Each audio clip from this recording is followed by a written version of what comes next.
All right. Well, welcome everyone. Welcome to Hexed to Death, the first episode of the second season. This season will be themed Eldritch Horror. If that interests any of you, make sure to stay along through the whole season. And those that just enjoy D&D, just hang out with us while we play through these. Today I'm joined by Jake, playing as Jake, Ryan, playing as Kroll, and Suwaki, playing as Scott. The three of them are moving through the Sword Coast, delivering goods for their guild, the Miners Guild. None of them are actually miners, but the three of them more just transport goods and receive payments, and any type of dangerous creatures that the miners stumble upon during their expeditions, the three of them are usually called upon to deal with it. Their most recent contract was to move some goods that weren't disclosed to them in secrecy, and they weren't allowed to look at it. The carriage was covered and sealed, and they were just meant to deliver it and then head back to the guild. They've done so. They've delivered the goods without a hitch. Moving between the guild and the city that they delivered it to was about a 7-day trek. The horse and carriage were dropped off, so they're moving back on foot. It's a 7-day adventure back, and they've marked off towns to stop at for the night so that they weren't camping on the side of the road in the darkness. They've so far moved 4 days back to their guild. Their next stop is at the town of Gelsbelt. They approach the town. There's a light drizzle going on. It's a cloudy day. Light drizzle, some wind rushing through the air. The town is very quaint. There's quite a few buildings, little rustic. Most buildings made out of wood. They can see people moving about in town as they kind of come down toward it. Some farmland, some guard towers posted around. Right now, their main objective is to find the inn that they plan on getting a room for the night, rest up, and leave in the morning back to their guild and continue their trek. So we're going to move them over now. You'll be at the top left-hand corner coming down the major road. And that's where we'll kick off. So everyone, grab an ale, prepare for a tale, for all are welcomed at the Banshee's Wail. What do you all do?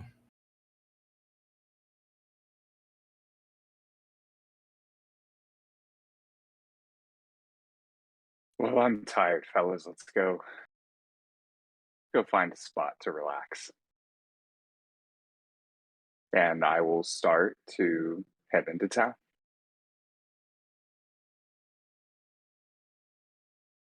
I'll follow suit as well. I'll follow as well. Right, you begin to walk through town. You can see some people moving about. To the left, you can see some stables, a warehouse, a male furbolg tending to some horses. As you approach kind of the center of town, you can see a big well and a child pulling on a rope back out of it. Some people standing by their houses, a few looking at you, distant glances.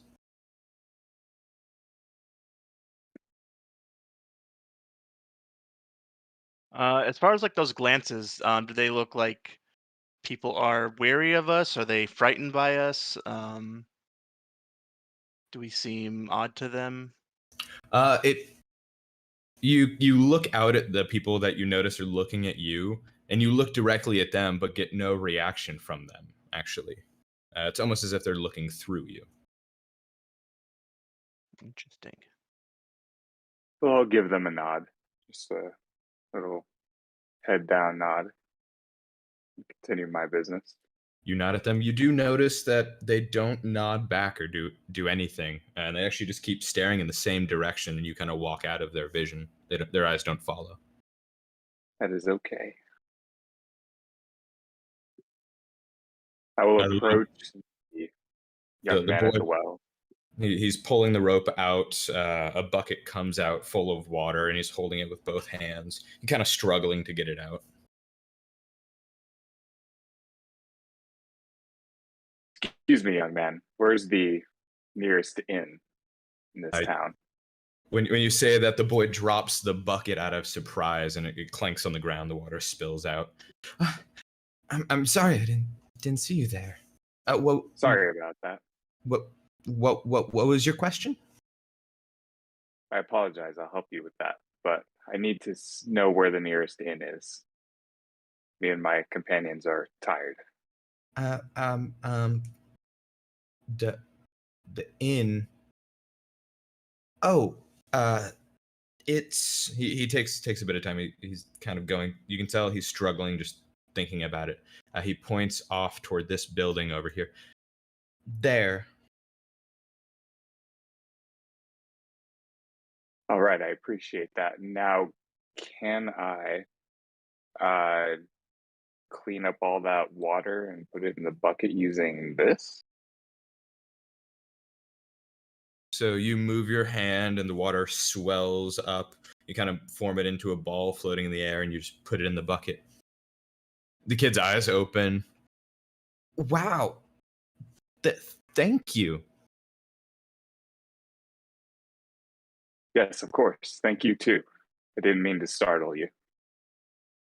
Now carry on. And then I will just head to the inn, and I'll nod my companions along. Yep, I'm following right behind him. All right, you follow. You look at the people as you walk toward the inn. You do notice they're moving around a little slow and rigid. Not elderly people by any means, but they're moving around very daintily and kind of slow and methodical with their movements.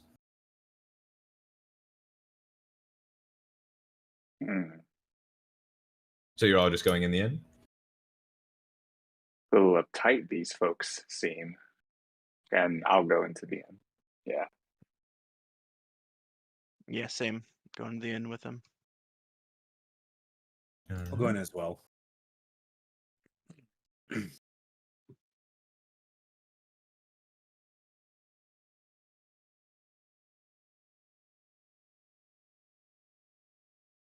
So you enter into the inn.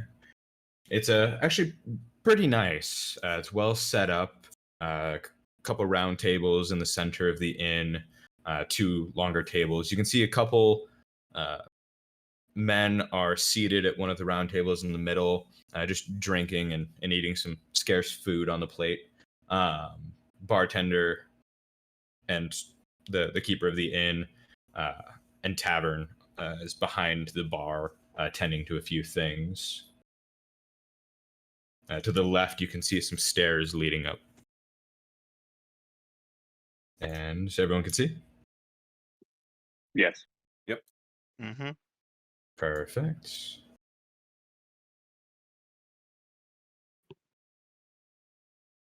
All right. As you walk in, you do notice that nobody looks over at you. Everyone's kind of just doing their thing. I'm going to sit at this table here and just pull out my spell book and kind of go over my spells for a bit. Okay. I'm going to walk like? over.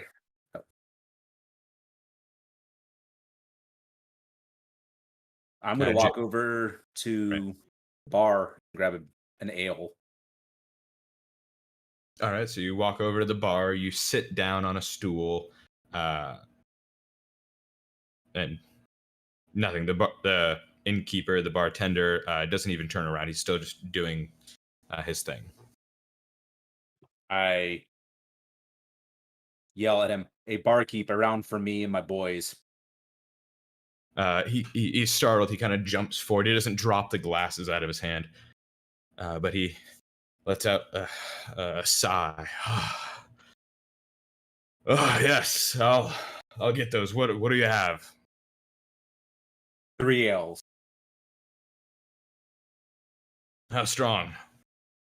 Very. We just finished a job and we've earned it. Ah, perfect. I'll have one with you.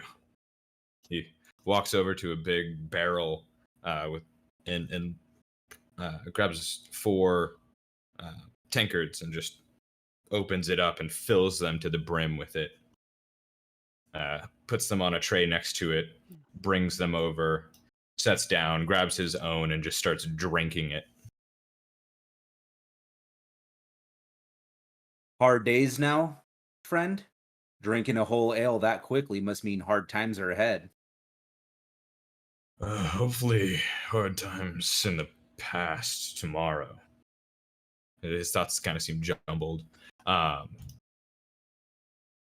Things have been odd as of late. What do you mean that they've been odd? As I hold up my tankard and sip out of it. What seems to be plaguing you? I don't know if I'm sick or something, but I don't know. It seems like my mind is just a puzzle right now. I don't know. Probably just a change of season bug or something. Nothing too much to worry about. I nod my head and go, well, thank you for the strong ales. I'm glad you enjoyed yours. I'm going to take these and go back to my companion. Well, that'll be 2 gold pieces.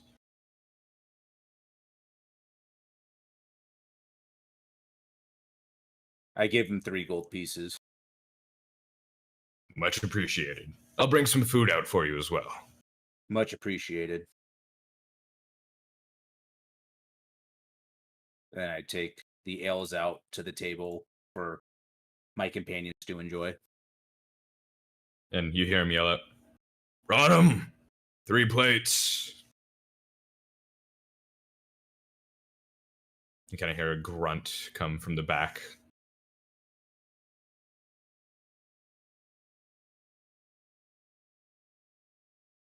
I hold up my tankard and say, a toast to a good job done. And I hold it up in the air. I join in the toast. My tankard. I'll jump in like last minute from my spell book and join in as well. I clank all their glasses and say, to a good bounty. May it keep it coming. Right, you start drinking the ale. After a while, about 20 minutes, 30 minutes, an male orc comes out holding a tray with 3 plates on it. He daintily puts it down and one by one picks up the plate and lifts it and puts it in front of each of you. It's some meat. You kind of look at it, it's duck and some potatoes cooked up, seasoned. But you notice how you would normally just set up a plate, kind of everything in its own section. It's all kind of like mixed up a little bit. Not really pretty to look at on the plate.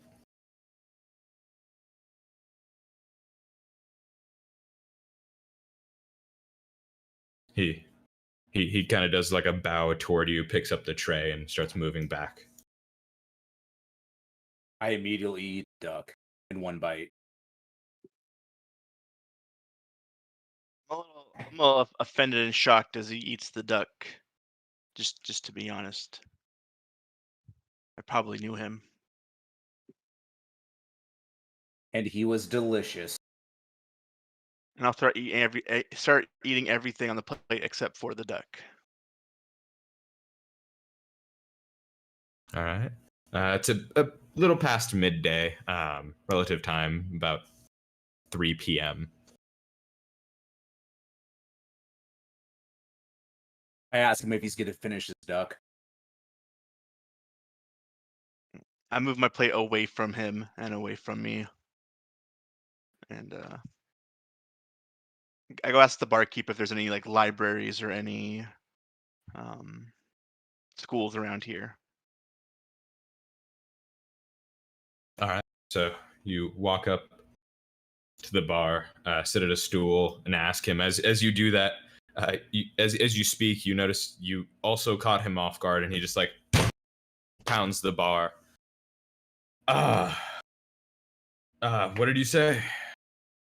Just asking if there was a a school or a university or a library around here, somewhere I can look for some light reading. Uh, there's uh, there's a school just down the street. You can get some books there if you'd like. Okay, thank you. I appreciate it. And is everything okay? You seem a little on edge. There, selling your friend. I don't know. My thoughts are mixed up, and I seem to zone out a lot. It's just you caught me off guard. I wasn't expecting somebody to talk right then. I see. I just noticed everyone in this town seems to be a little preoccupied with something. I don't know if you have like maybe a celebration coming up or something you're all nervous about. He kind of stares off into the distance. No, nothing I can think of. But I wasn't even aware others were feeling the same way. Maybe it is some bug going around. Yeah, it just seems that way. I couldn't really tell for sure, but it did seem like everyone just seemed a little off. But maybe I'm just seeing things. Hmm. You say that as he's opening a bottle, and you see a bucket there, and he's just pouring the bottle over his hands, like washing them. Oh, hopefully it goes soon. Just, the days are rough. Were you and your friends planning to stay for long? Not too long. We're on a job at the moment, but just kind of came here to rest and maybe explore a little bit of your town. Are you staying the night? Yes, we'll be staying the night for sure. Okay. For a room, it's just a single gold piece for the night. If you don't have anywhere else to stay, we're the only inn in town. Well, perfect. We'll go ahead and secure 3 rooms then. 3 individual or one with multiple beds? We can rough it a bit. We'll take 3 individual beds in one room. Alright, then just one gold piece, and I'll hold it for you for the night. Perfect. I appreciate that. And then I'll take my leave from him and go look for the library, letting my companions know where I'm going. Alright.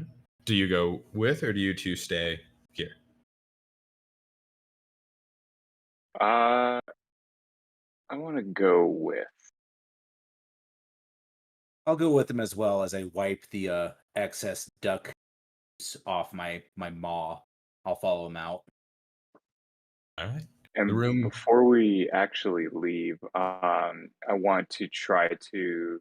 This is one I think you can kind of do a little low key. I want to cast this and see if I can sense some sort of aura around the patrons inside and even some of the townsfolk that we might pass on the way to the library.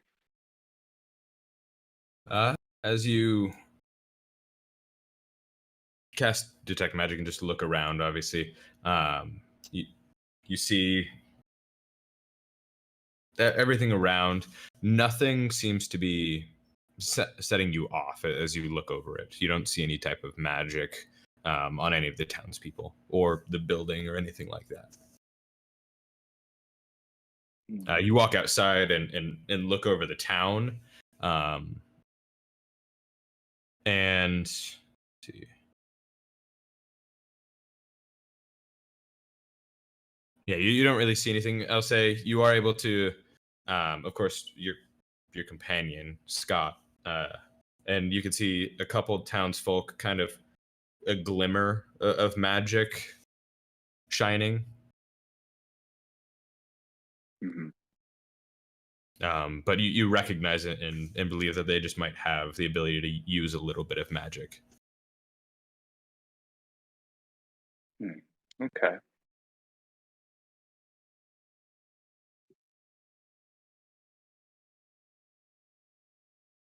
So let me move you guys back over to the town map. All right, you've exited the tavern inn. You recall what he said, and the school that was set up was down the ways. So going straight out of the building, taking a right and following it all the way down.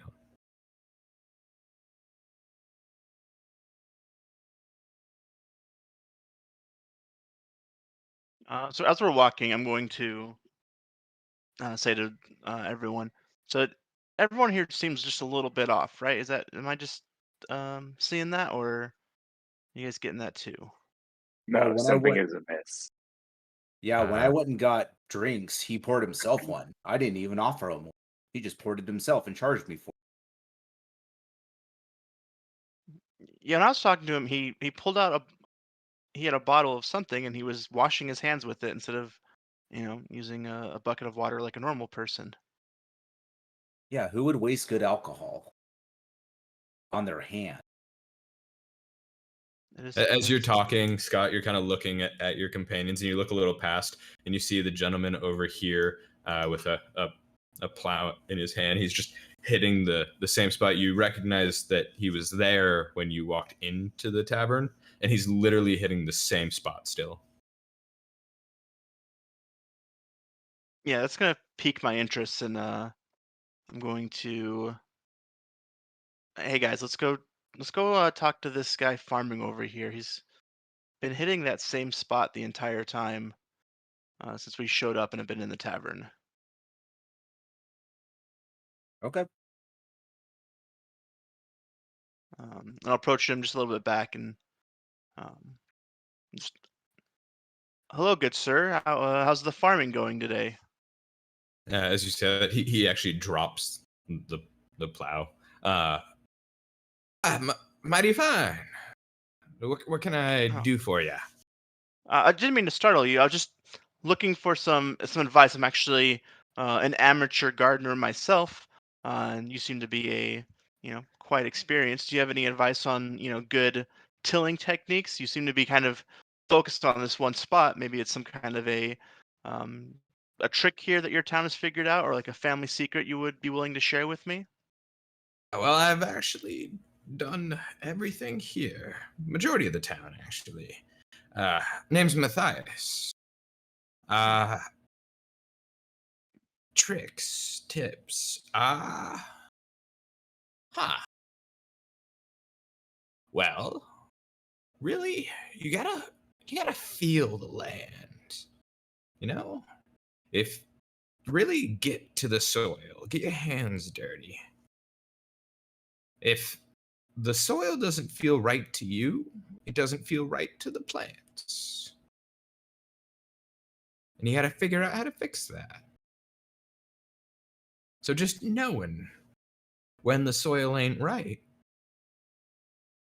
is the best advice I can give. Yeah, that's some pretty solid advice. Was that what was going on here? You're just kind of maybe there's a rock or a root from a weed here in this area you were digging out? You seem kind of focused on it for quite a while. We had our whole meal and you've just been kind of digging at this one spot. Oh, has it been that long? I swear I just started. Yeah, I could be mistaken, but it does seem like you've been here for a little bit. But I won't waste any more of your time. You continue on, with your garden, and I appreciate the tips. I will put them to good use. Yeah, best of luck. He picks up the plow and continues. As as you just start to walk away, as if he thinks you can't hear him. Mighty strange folk coming through town. Never seen somebody like him before. That tracks. But I'll go back to my group and just tell them, yeah, definitely. I don't know if it's everybody or the majority, but um, yeah, that man was just digging at the same spot, not even moving any earth, just hitting the ground with his tool for at least the better part of an hour, I would imagine. But didn't seem to realize what he was doing. So we should definitely move with caution. Don't drink the water. But drink the ale. Well, the ale's always safe. Perfect. Looks like it's just ales and spirits for us today, boys. Uh-oh, we're in a lot of trouble. But yeah, let's go find To this the library school. and see what we see on the way. All right. Still a cloudy day. You can see the sun kind of hidden behind some of the clouds. Still a light drizzle. It's actually calmed down a little bit to where very few drops here and there.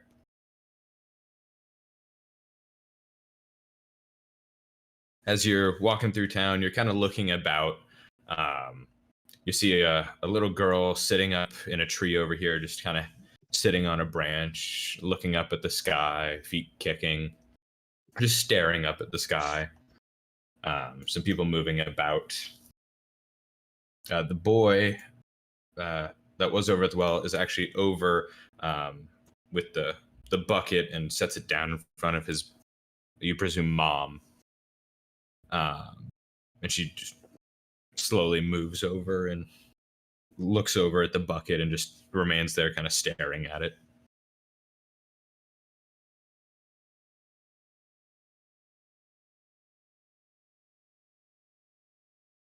Hmm.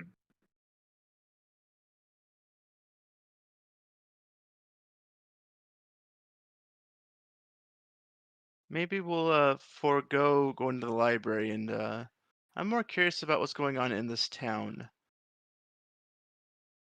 You walk closer to the house and you can actually see over there the furbolg that's brushing the horse is still brushing the horse.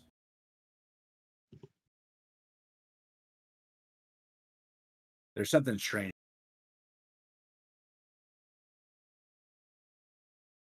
If we get closer to the guy brushing the horse, does it look like he's brushed it almost to the point where like he's starting to like remove like hair from the horse, or is it just like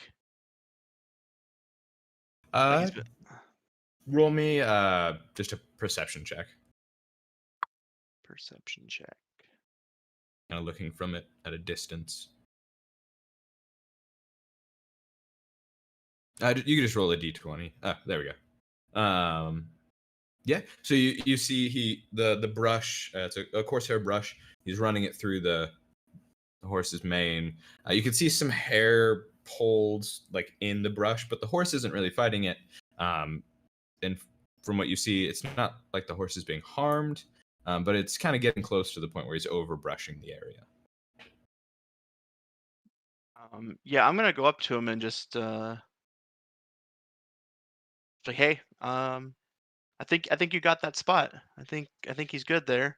He's got a whole nother backside for you to start brushing on. Yeah, you move over and kind of stand at the edge of the fence and do that. He jumps back as you say that. Yeah, you're right.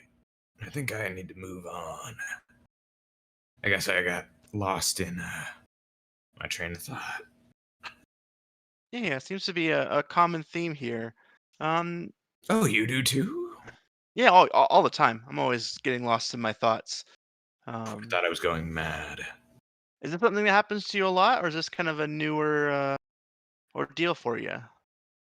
Kind of newer. Kind of newer. Yeah. Newer. Anything weird or strange happen in town recently? Any newcomers aside from myself, or anything out of the ordinary? Hmm. Well, we do get a decent amount of folks that come through. Honestly, you're the strangest that's come through in a while. But since we're near the main road, a lot of people come for the night and stuff like that. But nothing out of the ordinary, really. Yeah. All right. Well, it was a pleasure meeting you. My name is Scott, by the way. Your horse is quite lovely, and hope you enjoy the rest of your day. No, thank you. My name is Florin. If you need anything, just let me know. And this is Hazel. Hazel and Florin definitely will. And I'll take my leave of them.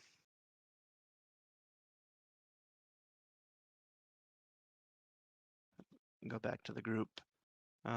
Yes, whatever's happening here, it seems like it's probably just recent. You guys got any thoughts or ideas on it? Well, it seems like they're startled very easily when someone, like I said, when I talked to the barkeep, he seemed like he was in his own little world, and when I talked to him, he was like shook and awake. It was like, oh, yes, no, let's, yeah, I can help you. They seem to all be startled easily. Yeah, that's what I've noticed from the other townsfolk I've spoken with as well. And as you're talking, you look over the boy and the woman. She's actually just now bending down, picking up the water bucket and walking it inside.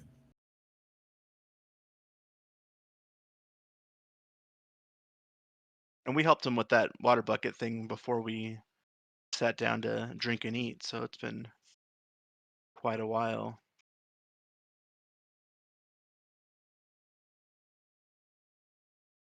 What do you think, Jake? You see anything like this in your travels?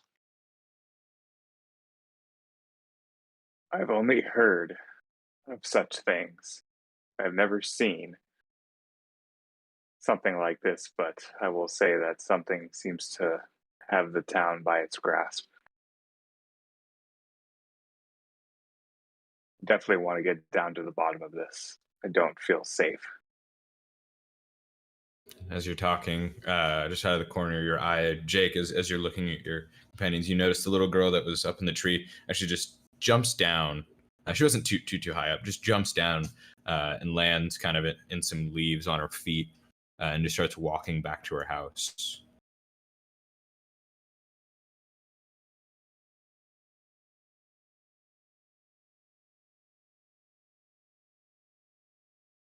Odd timing. Very odd timing. I cast invisibility at a 4th level. I will touch both of my companions so that all 3 of us become invisible, and then we follow her in. Okay, so you walk into her home? Correct. Okay. Let me actually be the 3 of you.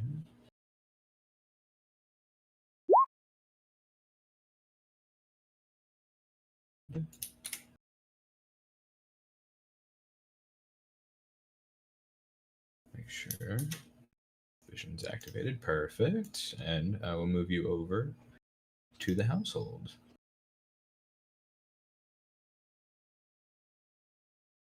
So you walk into the front door, just quietly opening and closing it. And you see the little girl kind of just standing in the room, and then starts to move forward. I'm going to, as quietly as I possibly can, follow behind her, staying close to like walls and There. Yeah, as you move through the house, you can see the mother near the stove, a small flame going. She's moving a little slow, and she's kind of getting things over and slowly setting them down. The father in the other room is sitting on the couch with a book open in front of him, just looking at it.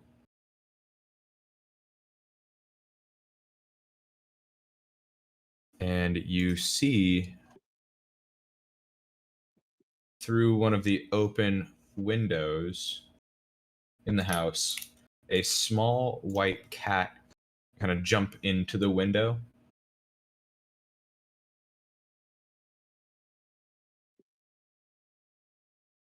And land on top of the couch and kind of just curls up on the top part of the couch and lays down. Does the cat also be seen to be kind of moving slower, or just not the same as the people? Just like a normal cat, really.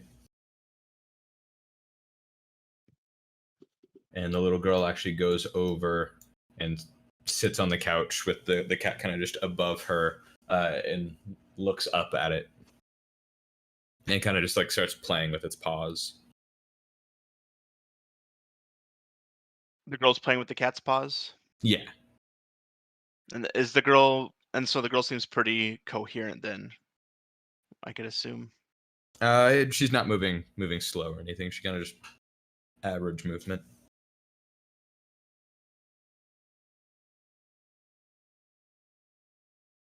Can I roll a perception check? What are you trying to perceive? The cat. What about it? Something seems off about it. The cat just jumps in. It kind of just like through an open window, it just jumps into the household. You kind of just assume that it's probably her cat, really. Okay.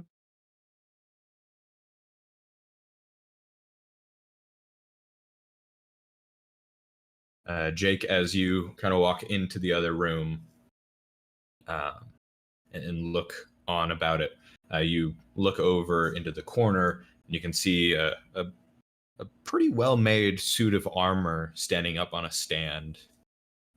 Just from looking at it, the only person in the household that it would really fit is the dad sitting on the couch.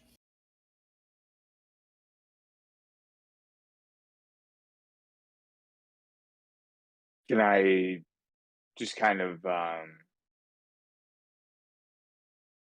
get a little closer? Just want to take a little closer look at it. I want to inspect and see if it's. I just kind of want to see what I can garner from, like, what kind of armor is it? If it's like a officer's armor or something like that. Yeah, it's plate armor. It has some markings on it, some filigree kind of carved in here and there, and a tabard laid out with two downward swords crossing, and you do see a couple ribbons placed on it. Mm-hmm.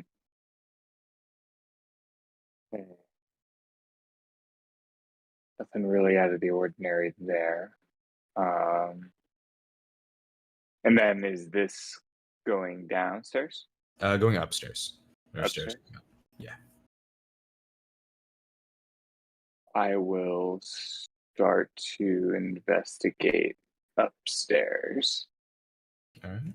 Let me be here, and I'll just move you real quick.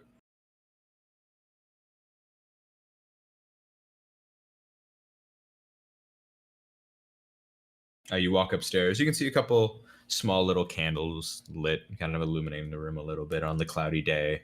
As you're walking up, you can see kind of a lounge-ish area with a chair set up, some bookshelves, some nice rugs. You definitely kind of notice the family's pretty well off. Mm-hmm. What's that green thing? Just out of curiosity. Just a plant. Okay. Kind of seems like an ordinary house plant when you just look at it. And these are. I feel like there's more. These are just bookshelves, or containers, at least, holding books. Yes. Yeah, they're bookshelves filled with many different books.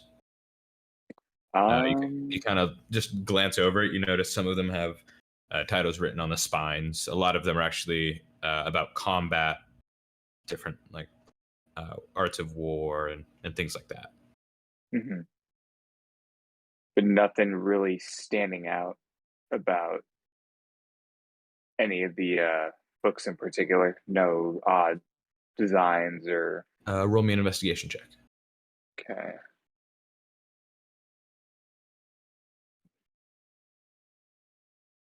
Yikes. Just normal books. Like I said, a lot written primarily about like combat. You assume the father looks like he's in or was in the military, primarily about that. A couple children's books as well. Mm-hmm.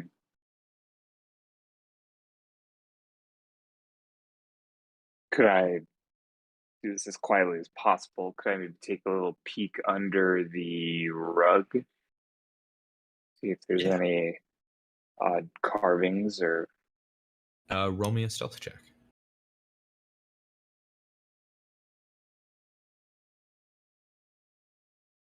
You begin to lift up the rug, and you actually pull on it, and you notice the corner you already pulled on it to lift it up was under the leg of the chair, and you pull the rug out, and you kind of hear the chair just kind of on the ground. All right, You downstairs hear that. The dad doesn't move, but you notice the little girl kind of looks up at that direction and gets up out of the couch. all right. I'm gonna tiptoe over here real quick. I'm still invisible, right? Yes. Okay. The two of you notice the little girl gets up, and the cat actually kind of jumps onto her shoulders. And the two of them start moving toward the stairs.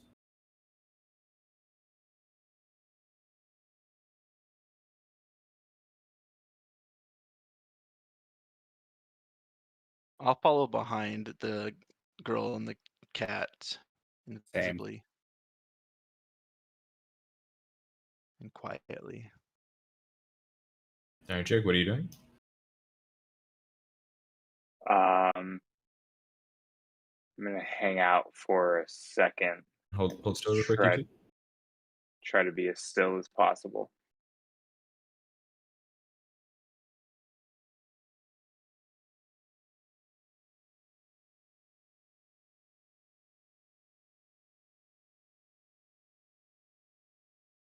And the two of them kind of go over to the area where the thud occurred with the chair, and the little girl's kind of just looking around the room.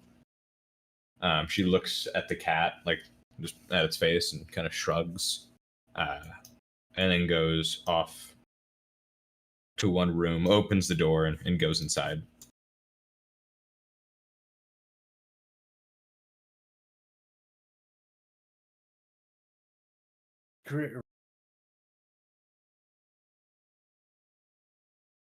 That was close.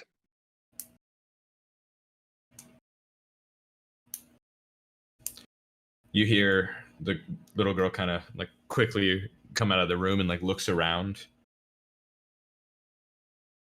and you hear her say, "Thought I heard something."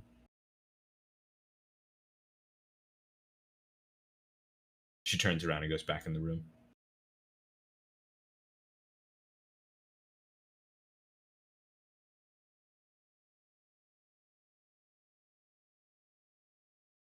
Which of the rooms is she in? This one. Like, This one.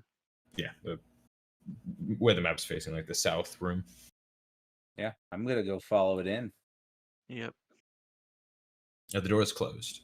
Oh, the door's closed? Okay.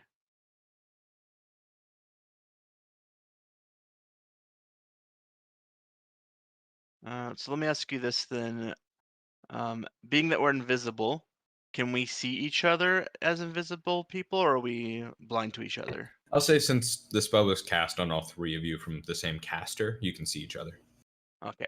So I'll motion to them, like, hold back, like, be quiet. She's in there.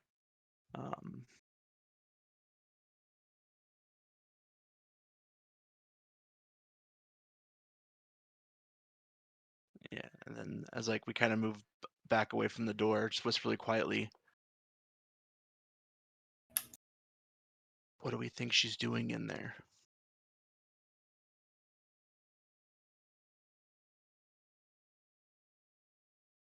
Rituals.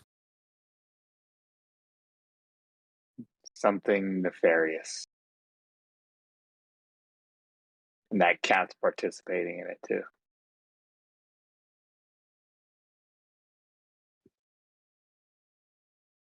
Yeah, she seems to be the only person that's not affected by whatever's going on with the townspeople here.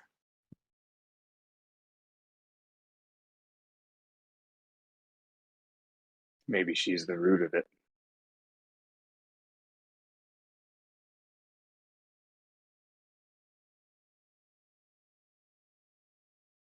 Maybe her and that cat are in on it. I just think it's the cat. I think the cat's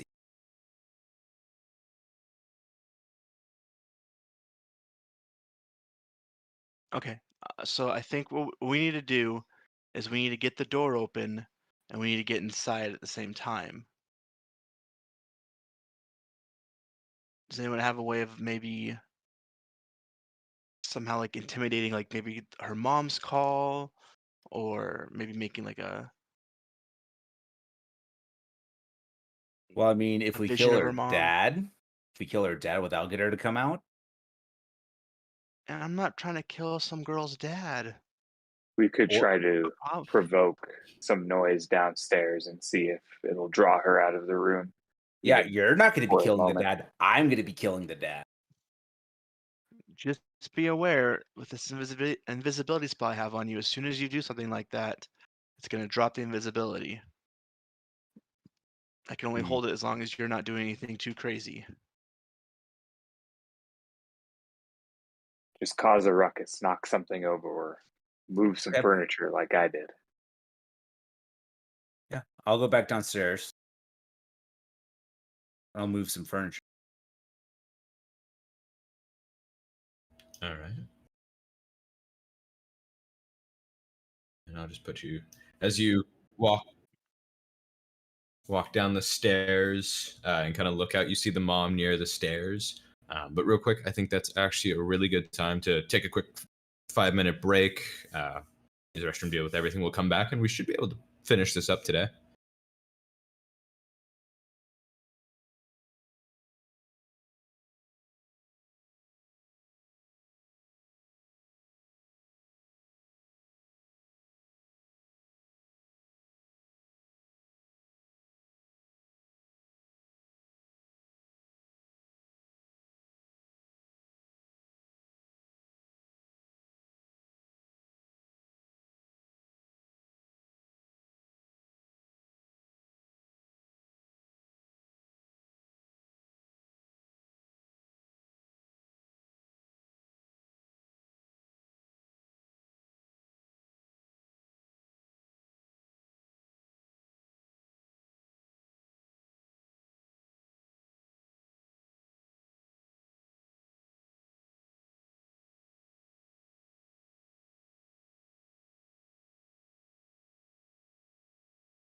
All right, everybody. All right, welcome back. So just kind of hopping right back into it. Kroll, you're walking down the stairs to your goal to cause some noise to hopefully get the girl to open her door or something. You notice that the mother is actually walking over to the stairs. She kind of covers her mouth and leans up and says, "Lunchtime." I'm gonna sneak over to about right here and wait to see what happens. The two of you see the little girl open her door and leaves it open as she walks with the cat on her shoulder again downstairs. She comes down, walks over to her mom, grabs her mom's hand and says, "Thank you." And they all walk over to the table, and Kroll, you look over and you can see kind of a plate with some sandwich and some vegetables kind of cooked up next to it. The little girl's eating. The mother also sits down.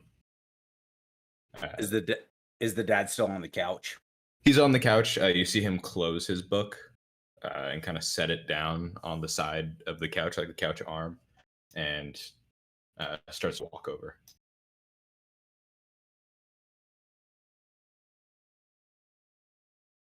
Yep. I'm gonna walk back up the stairs.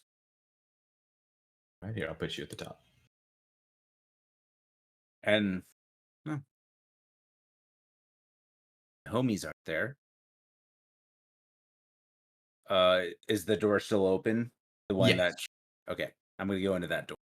The two of you walk in, and what you're looking at is there's the room with one bed, kind of a single bed, a couple pillows thrown on it, blanket, a small desk, no drawers or anything, just a small wooden desk with a couple pieces of paper scattered on it, and a little furnace. You can see just a little bit of a Kindle going in it. You know, this area kind of gets cold toward the winter time, so it doesn't really surprise you. Is there any wood by the hearth? No wood set out. There's just a couple little pieces in right now. I'm gonna look at the papers on the desk. You climb onto the desk now. You go over to the desk. You look at the pieces of paper. They're really just children's drawings. One of them is stick figures using the little girl and her two parents and the cat next to her dad on the ground, colored in like a crayon type of material. One after that is her and the cat up in a tree. And then the other one, you could tell something was drawn on it, but you just see black kind of covered over the picture. I'm gonna go stand guard like right outside by the kind of like right away from my companions, but I'm just kind of gonna hang out. So if anything happens, I can tell them if someone's. Okay, you listen in. You can hear some like utensils kind of hitting glass, like just normal like people are eating. I'm gonna show the pictures to Jake. You do look out the window real quick, Kroll, and it's starting to get a little darker, the evening time, and it kind of hits you. She just said lunch. And time of day, probably about late 5, almost 6 p.m.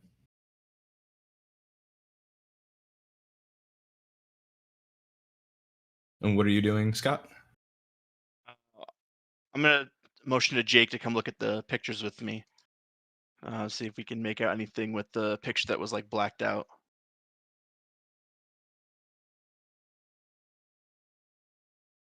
I'll come on the other side of the desk and take a closer look into the pictures. You look at the piece of paper with the picture on it. You can make out between some of the black lines. There's little colors colored into it.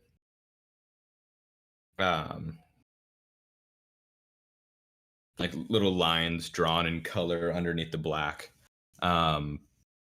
Scott, roll me an insight check. Insight check. Gotcha.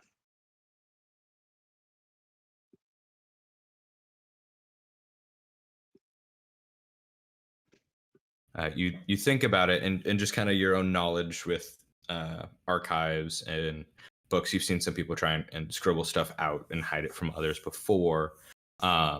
If you put it like the piece of paper up against a light, you can kind of see through the black a little bit. Yeah, so I'll do that. Then I'll hold it up against the fire. You do that, and you can kind of see through it. You see the same color. You can kind of make out the stick figure form, same color that the little girl used to draw herself in the previous picture. And you can see like red firing, like kind of coming out of both of her hands in the air.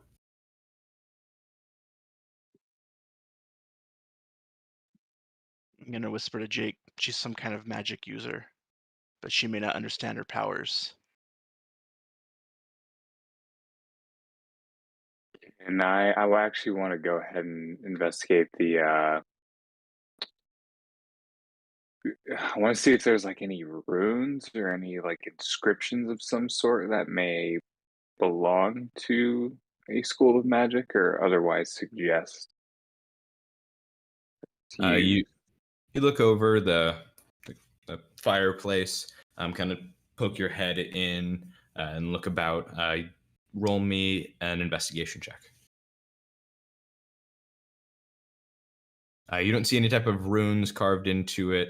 You look up. It just seems to be really just stone. It's all flat in there.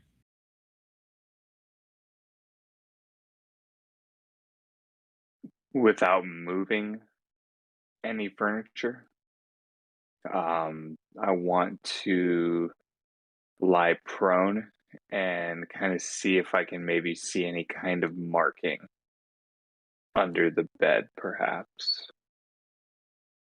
You lie under the bed and you just look down. You look at the bottom of the bed, and you can see the wooden boards. Nothing carved into it, but you do notice in the far corner back against the wall is a small little metal box.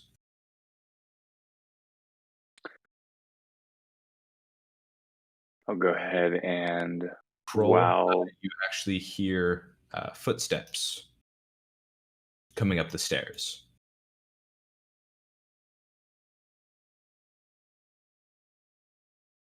Can I grab the box real quick? So you want to reach over and grab the box? Yes. I'll go ahead and extend my hand and kind of put my like head and shoulders in there and grab it as quietly as possible. Okay. I don't want it to scrape against the floor. I'll just kind of lift it up a little bit and roll it into my body. All right. And then I'll walk out of the room. Are you just holding the box out in front of you?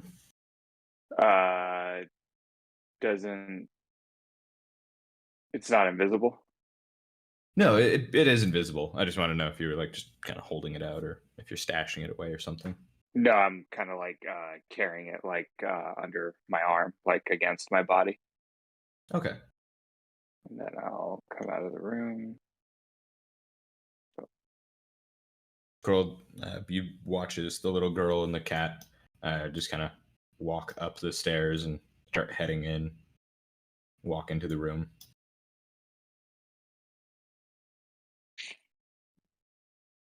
Sit right outside the room and see if she has a reaction.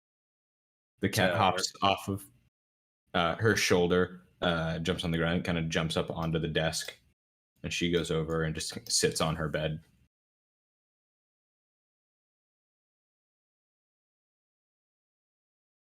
Scott, are you doing anything? I'm just kind of watching to see what's happening, if she's doing anything, or is she just kind of hanging out?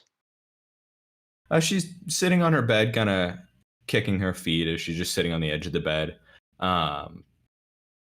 She jumps up onto her feet and walks over and looks at the desk, looks at the pieces of paper scattered on the desk, kind of tilts her head a little, and then puts them all into together into 3 pieces and just like stacks it, and then walks out of the room. The cat's still sitting on the desk. Goes over to this table, opens a drawer, and takes out a few pieces of paper and some little drawing, coloring material, and starts to walk back in the room. She sits down at the desk, puts it all down in front of her, and kind of just starts drawing on it. And then kind of out of a surprise, like she kind of looks back, looks at the door, moves over to it, peeks her head out, and kind of yells out, "Mom, I'm gonna color."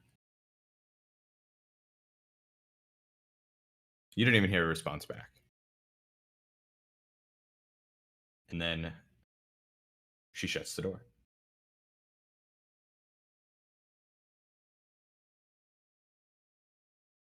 And goes back to the desk.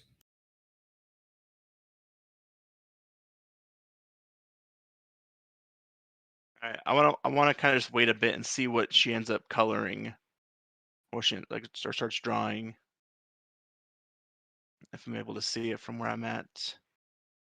If not, then I'll kind of wait till she's been doodling for a few minutes before I try to sneak over and look at it. Okay, so you're just letting some time pass? Yeah.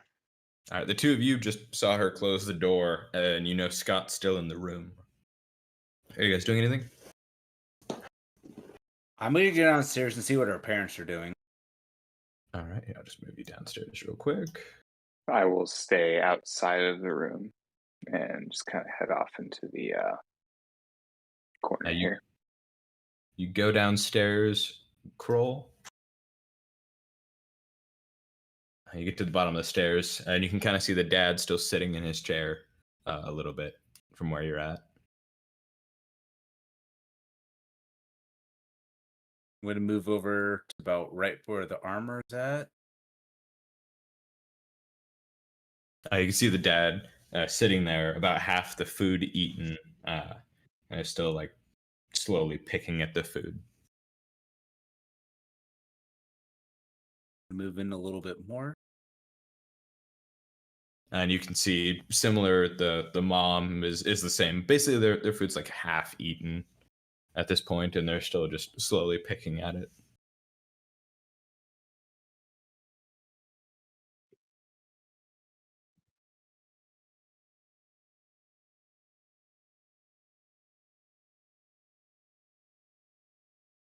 Can I investigate the armor at all? Sure. Go to it. Roll me just an investigation check. You look over the armor, kind of find similar things to what Jake found. It's well-made plate armor, some ornate carvings in it, kind of filigree. A nice cloth tabard draped down it, with 2 swords crossed downwards on the tabard, and a few military ribbons clipped to it. Okay.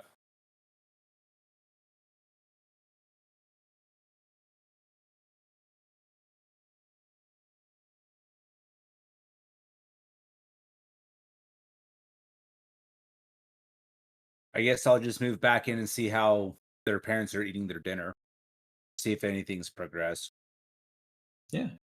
You watch them. They're just a little bit has been eaten since just the last time you were around the corner. But you kind of see the mom look up as if she's looking straight at you. And she turns her head slowly to the window and she says, "Oh, wow. How's it gotten that late? Well, I'm full. How about you?" "Yeah, I'm pretty full too.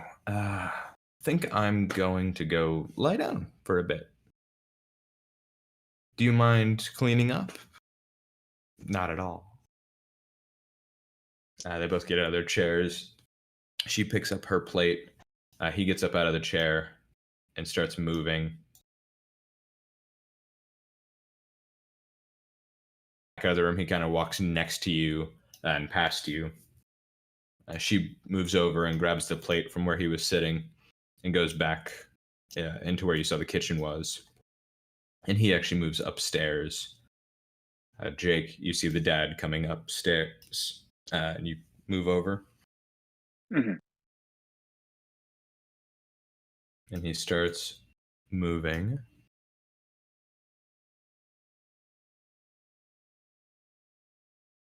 toward you. You notice there's a door directly to your back. You move around. Out of the way. He opens the door and goes in and closes the door behind him.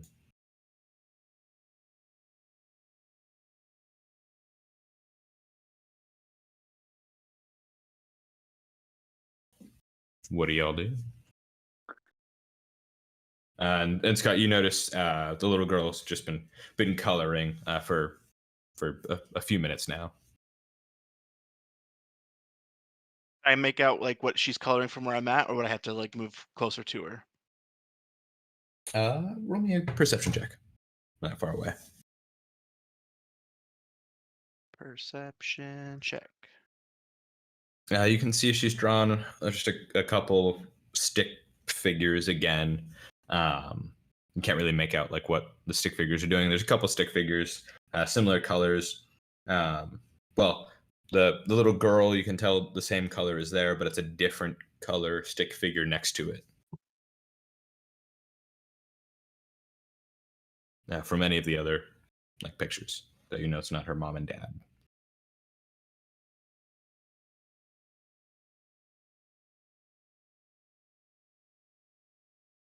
I'm going to move into the kitchen.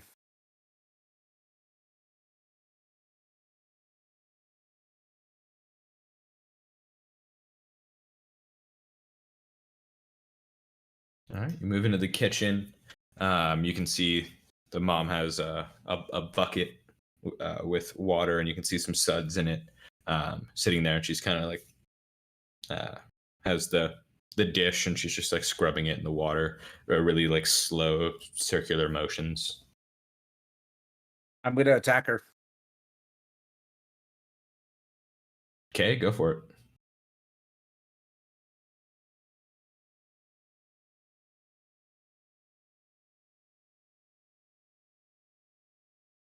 Well, just make the attack. Okay. Sorry, I'm new.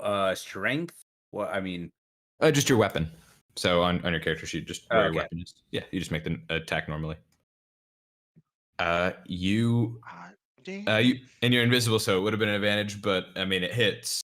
So you swing your great axe. As you do it, your invisibility ends, and you cut her down her back. She falls forward. The bucket spills. The dish shatters on the ground. She's dead.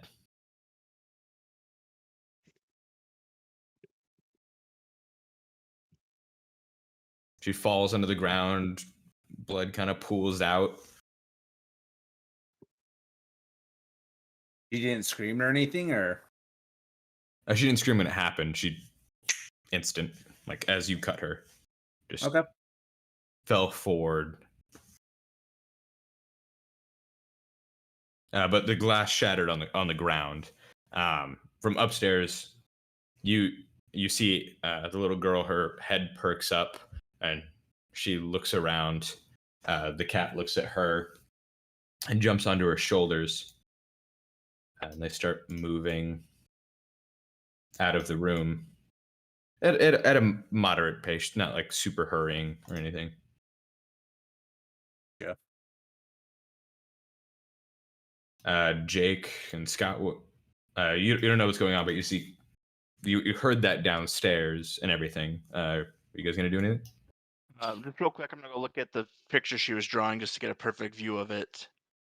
And I'm going to start trying to open this box up and see what's going on with the inside of it. You look at the drawing. You see the little girl, and like her hand pointed out at a different stick figure. You don't know who it really represents, and just like the same red color kind of going all over them. I'm gonna grab it, fold it up, put it like in a pocket, and then I'm gonna go downstairs to see what the noise is. And Kroll, you notice you are not invisible anymore.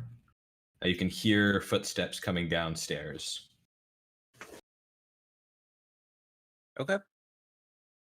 All right. The little girl, cat moved downstairs. And Scott, you're following? Yep. All right, I see it right I'm there. going to follow too while I look into the box. Kind of try to multitask here. You look in the box and you just see actually just a little doll in the box. It's kind of a cloth like doll. Is it creepy looking? No, just little buttons for eyes, red like hair and two pigtails. Wearing like a little red dress. No holes in it? No. Okay, fair. The little girl comes around the corner. Girl, you're just standing there? I'm going to meet them. The little girl stops right there. Who are you? I am Kroll. Kroll the Warrior King. Hi. What are you doing in my house?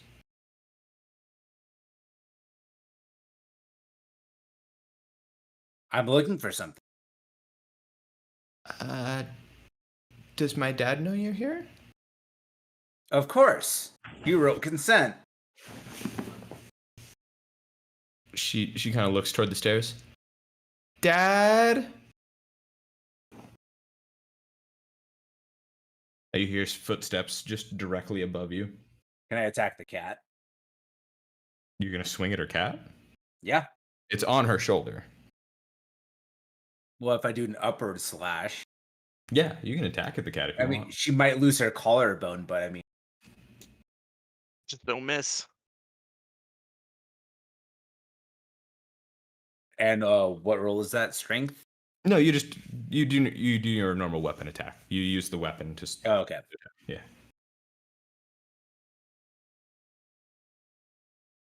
You swing, and she notices, and with the cat on her shoulder, she jumps back, moving it. Dad! And she starts running away. And you hear from the other room, Dad, there's someone in the other room. He's a lizard. You hear him shout, "What?" And heavy footsteps coming down. You hear him run over. You hear metal. He pulls out of the armor through like the chest and the leg, and you see a sword come out. He looks over and sees you, Kroll. What do you do? I'm going to go into a rage, baby. He yells, "What are you doing in my house?" I've come to take what is mine. Why? What do we have of yours? Power. The little girl runs upstairs. The dad comes up to you and swings his sword. Oh, what's your AC? 14. He hits. Modifier. Dealing 8 damage. Or you're raging, so 4 damage. I'm gonna not dropping invisibility, but just speaking out. What are you doing? Do not attack them. We don't know if they're at fault here. The dad looks around. What was that? He keeps looking back at you. What's going on? I'm gonna attack the dad.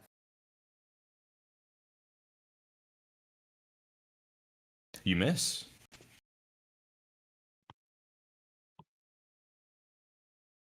I think you have extra attack, so you can swing again.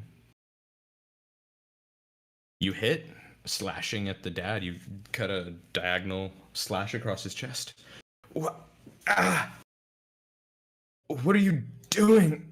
We don't have anything. I left the military long ago. I don't know you. Why are you here?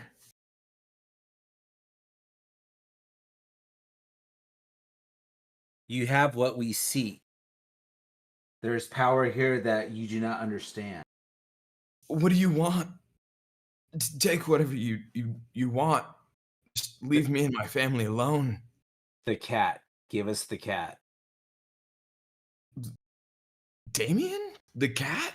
My daughter's cat? Yes, we want the cat. Why? She loves that thing. Why would you want a random cat? It's pretty. I want it. Okay, you can have it. Honey, bring Damien. He yells upstairs. No response. You can have the cat. Just leave me and my family alone.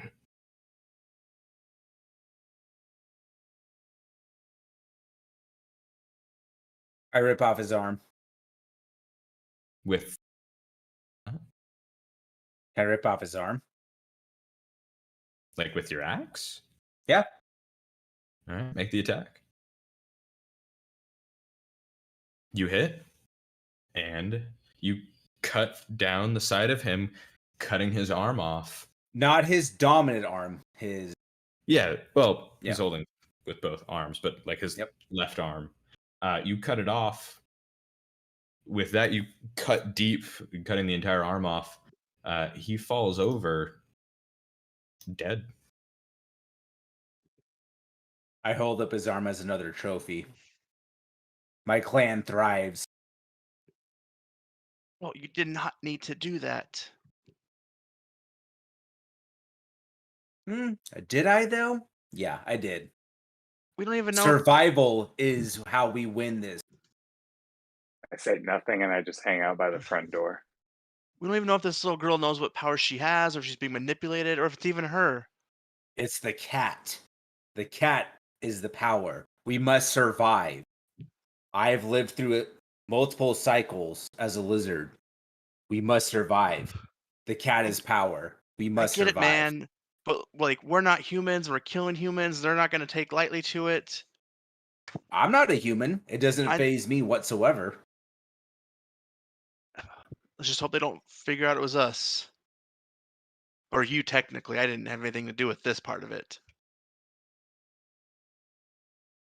You guys finish your conversation as you're talking out loud. It dawns on you it's quiet. Nothing else is going on. Now the girl's either hiding or she's ran away. So I'm going to run upstairs. I'm going to run upstairs as well. All right. I Go will ahead stay and stay, down here. and I'll move you guys real quick. You moved. There you go. You run upstairs into the loft area and you don't see anything.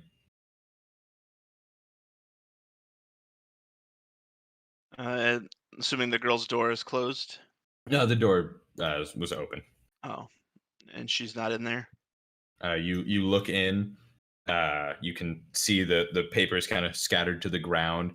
The window in front of the desk is open. You look out and you don't see anything.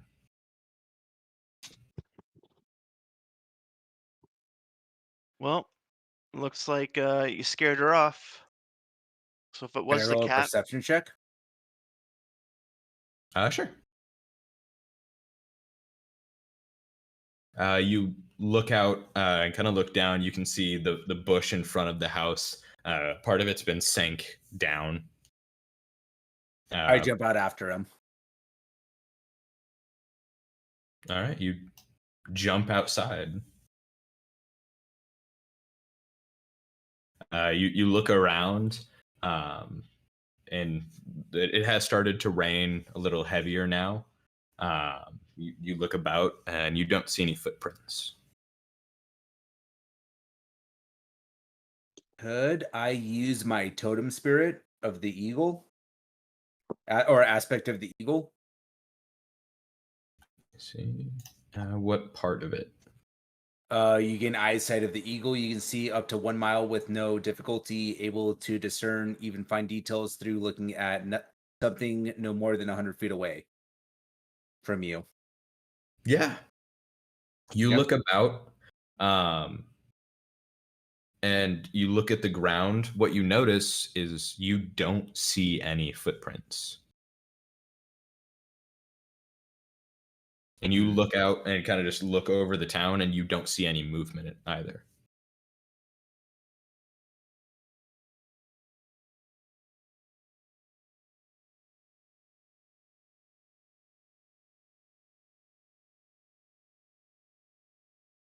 So I'm probably go- moved about right here.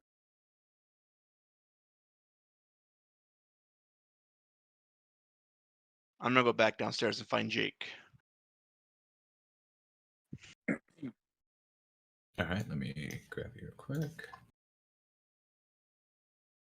You move downstairs and kind of see him just I just waved to him. on the wall.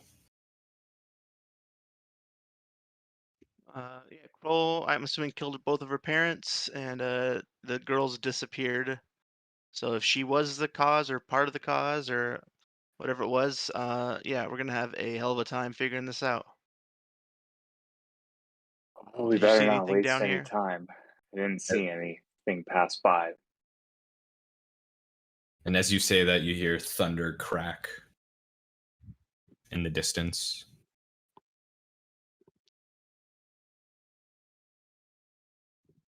I'm gonna show the picture to Jake. Like, I think she has abilities she doesn't understand, and probably is either the cause of this or is being manipulated into the cause of this, and is probably scared now that a vicious lizard man just killed her father. This could exacerbate these conditions if she Exactly. is truly the root cause of this. We better get hurrying. As far as like the lightning that's going on, does it seem like natural or does it seem like it just kind of came out of nowhere? That seems natural. Okay. Like just a kind of a storm's brewing above. And Kroll, what are you doing? I'm going to move to right here. Do I see the room here? Oh, no, that's above you. You can't see in that room. Okay. Keep moving this way then. Here, I'll actually... There you go. You're back on the first floor. Okay. Keep moving this way. You stand outside the house. Behind you is the door into the house. As you passed a window, you saw Scott and Jake inside. I'm going to go ahead and step outside of the house, out of the front door. Okay.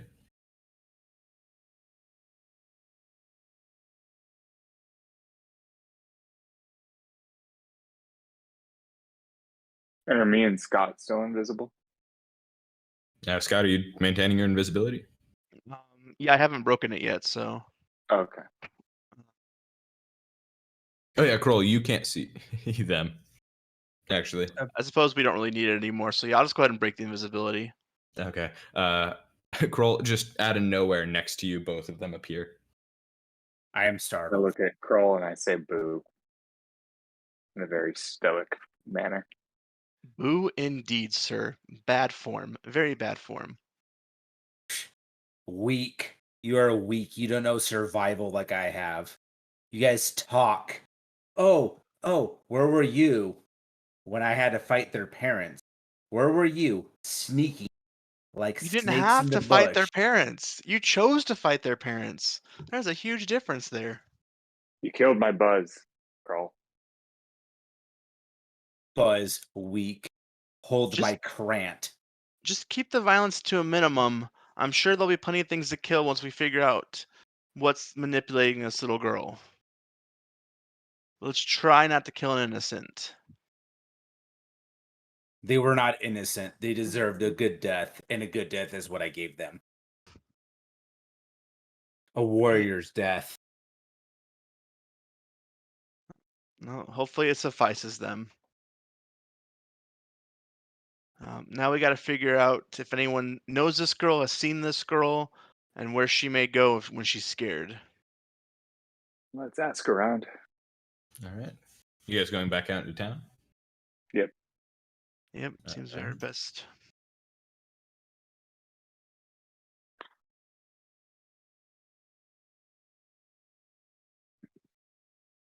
You guys real quick.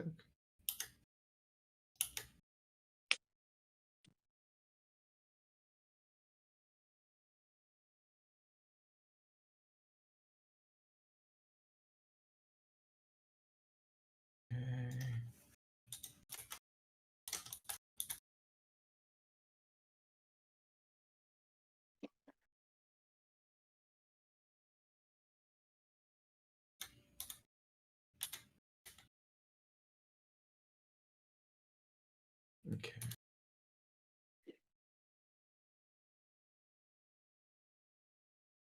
Guess we're gone.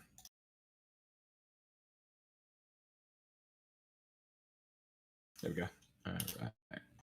Editing the town real quick.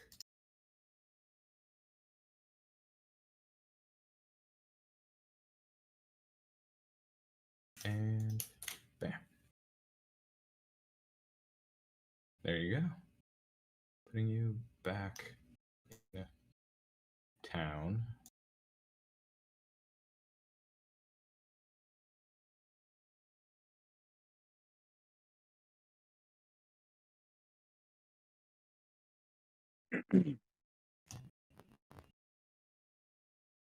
All right. Oh.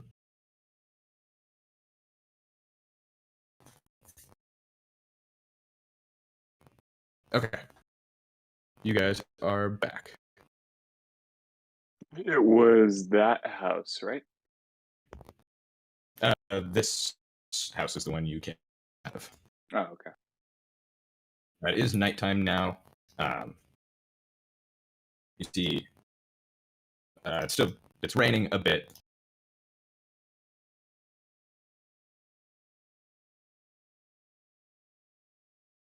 You kind of look around town, and looks like everybody is kind of gone inside.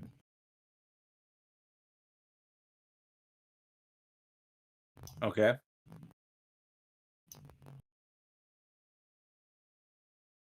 I'm going to. Can I see this tower from where we are? Yeah, you look up. You do see a torch lit in a guard's tower off in the distance. Well, a short distance away. Let's go ask the guard. It's likely under whatever's going on, but see if we can gain any information. Then I'll approach the tower and just ask guard. I'll just kind of wave my hands. You yell up to the guard. He looks over the railing. Who are you? Just a He's holding his traveler torch out. passing through this town. My name is Jake. We were searching for a girl who's gone missing. She might have been seen running through this area. Which girl? I haven't seen any. Which little girl in town? You might have seen her with a white cat. Daughter White cat. of a retired military man. Oh, are you talking about Annie? That's correct. Annie's gone missing? Very recent. No, I haven't seen.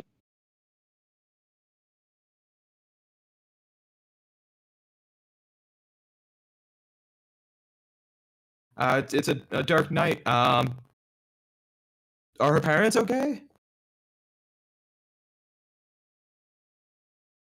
I'm not We sure. haven't seen them.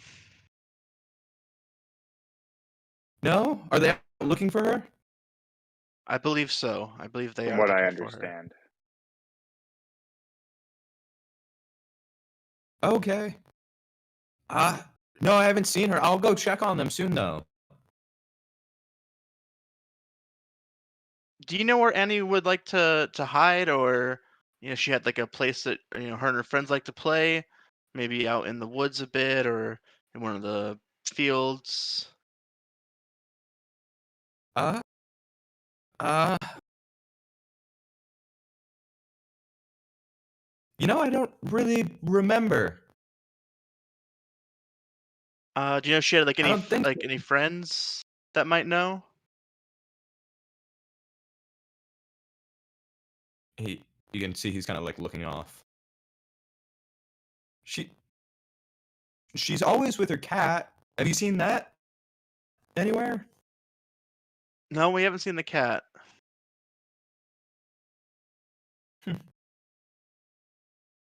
No, nothing I can think of. Uh,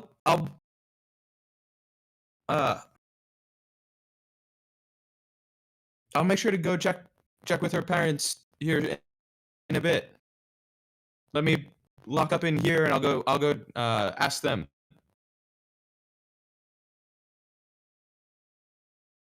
No worries. I wouldn't worry about that. We'll go ahead and take care of this. You keep on watch. That's your first duty. Okay, I'll go to her parents if I see anything. Perfect. I'll keep an eye out for her. Maybe she's running about. Sounds good. Definitely a rough night out tonight with the rain. I hope she's okay.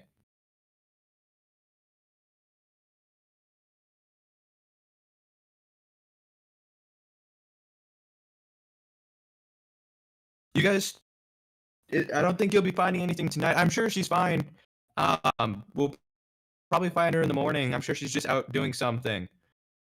Probably shelter from the rain. It seems like it's going to be a pretty rough storm tonight. Good advice. Good advice. We do have a room secured at the inn. He waves off to you and kind of goes back into the tower.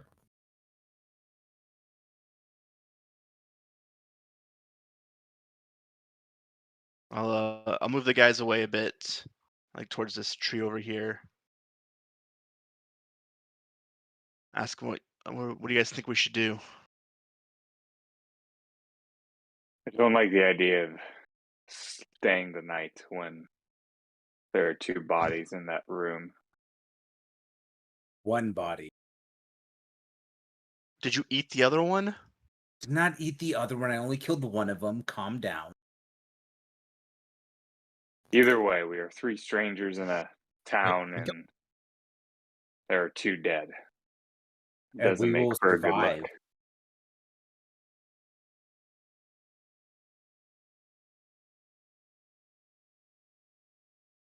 I think we should investigate the trees. Wasn't she there earlier when we walked in to the tavern? She was. We should investigate that.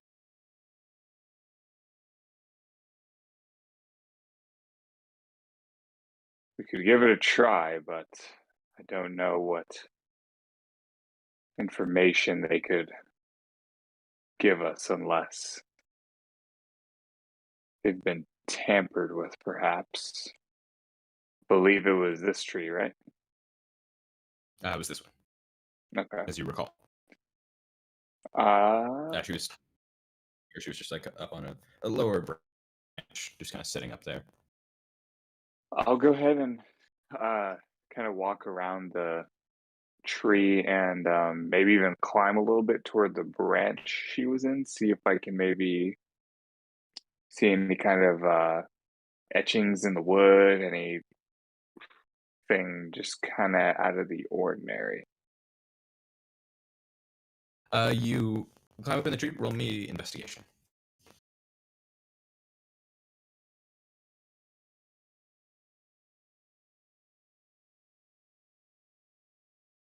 All right. You climb up the tree, and out of the, like as you're climbing up, you notice a little something in a broken part of the tree, kind of split open. Something is in there. You can kind of see it like sticking out. I'll go ahead and grab whatever that might be sticking out. You pull the thing out of the tree. It's a little straw doll, bound together with like a twine, making the limbs. It's completely made out of straw. It has little twigs pointing out of the head. It's bound together in twine. You can see part of it, like half of it's painted in black. Can I do a Arcana or maybe religion check? On that one? Yeah, do a religion actually, just see if you can kind of recognize it. You recognize that in some occult groups, they used to make similar dolls, generally for like ritualistic purposes. I'm gonna wave Scott over with the Yeah, doll in my hand. You hop out of the tree, land on the ground, wave Scott over. He comes, and you kind of like hold the doll out to him. What do you make of this, Scott? Do I recognize or have any Scott, knowledge of the doll? You recognize the exact same thing he did. Okay.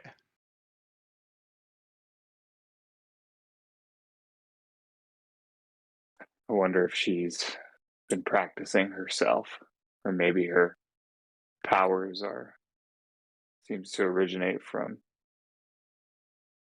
the occult. I would assume so. My personal just gut feeling is that she's maybe discovered some powers, but doesn't necessarily know what they mean, or maybe she met somebody that's been teaching her, but she still doesn't understand what the powers are that she's using.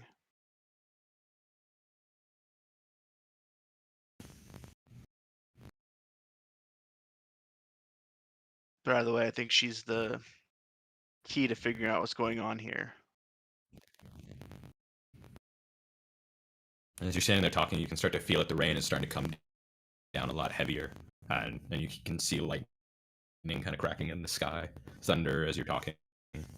But I think the guard was wise in his advice.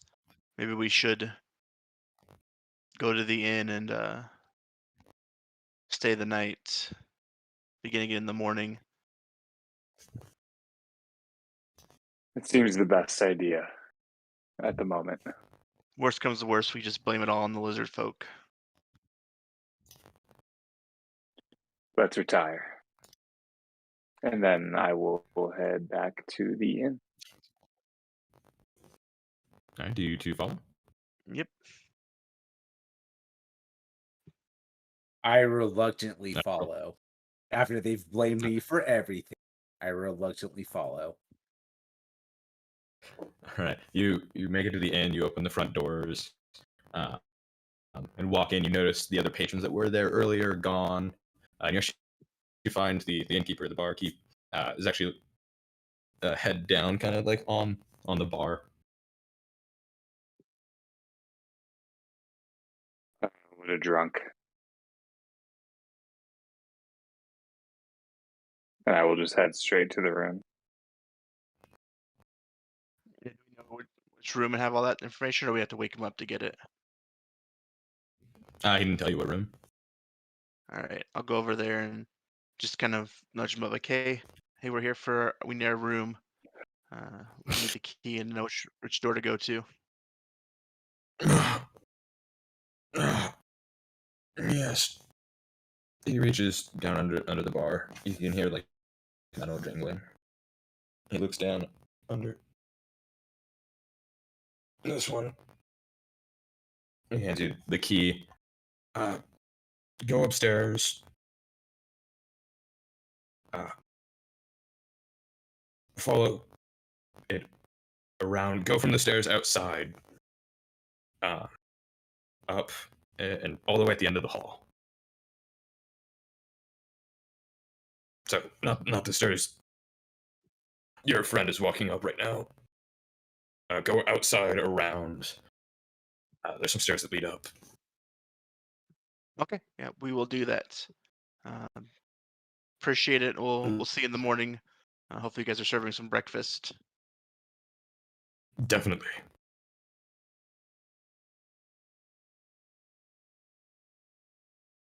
I see you guys go up there. Yep. Yes. All right. That's right. Go back to them. I'm not. You're not going to? Nope. I want him to pour me another beer, another ale. All right. You guys go outside, go around, up the stairs, open the door, and go up. You see two doors on your right, the hallway going at the end. You see that the two rooms split with a door all the way at the end to your right, and you can actually look down from the railing, and you see the bar, the tavern down below, and you can see Kroll still sitting in a bar stool, talking to the keep.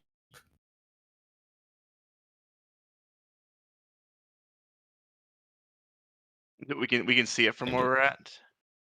Yeah, just for that purpose. So put another one up right there.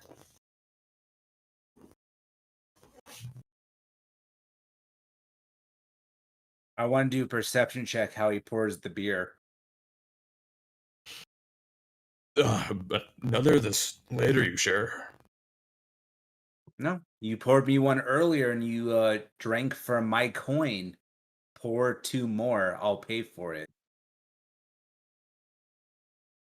I charged you for 4. You charged me for 4. Pour another one. Let's see how strong you are. Oh, my apologies. Let me pour you one right now. He grabs one tankard, pours it full all the way to the brim, turns around and sets it in front of you. Cheers.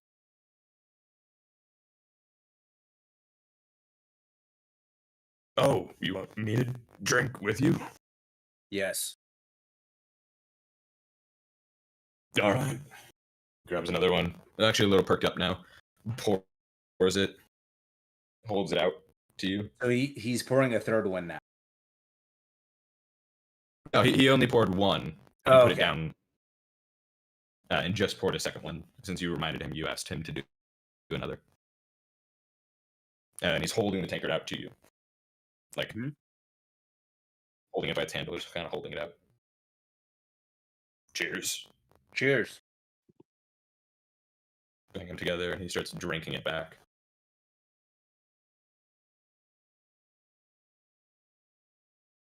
Good man. I finish my tankard and go upstairs with my... That's it? You don't want to hang out? No, I don't want to hang out. Do you want to drink and leave? Yeah, you don't drink and leave? I'll see you in the morning. I'll see you in the morning. Tomorrow. Unless Can you're I going upstairs as roll well. or investigation check? See how drunk What he are you is. trying to do? See how drunk he is.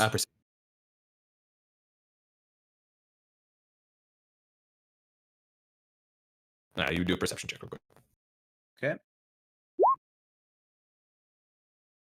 Even with that, you can tell he is pretty wasted. Hmm. You can tell he probably at least had another couple since the last time you saw him. Gotcha. I just walk upstairs. All right, I'm gonna just delete you from here. Move that token. Now you walk up the stairs and you can see your two companions still looking down from the railing. Look at gents, I didn't kill anyone. Aren't you proud of me?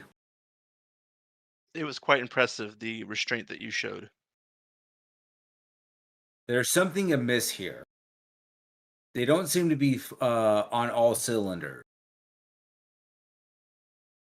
Yes, I that's might what give we're. this guy a pass. He just seems like a drunk. He's just a humble barkeep, just trying to make some coin. I agree with that too. Well, I'm ready for bed, fellas. Seems like we have a lot ahead of us. Agreed. Then I'll go ahead and head to the room.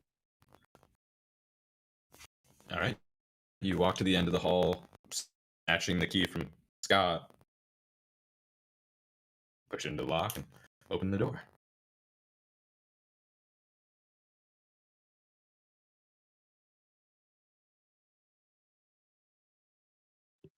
Yeah, I'll follow suit. Roost for the night. Okay, so you guys move into the room. You can see it with 4 beds lined up, trunks at the end of each of the beds, 3 mirrors with blinds closed, a small table with 3 chairs in the corner, or 4 chairs. Dibs on the far end of bed.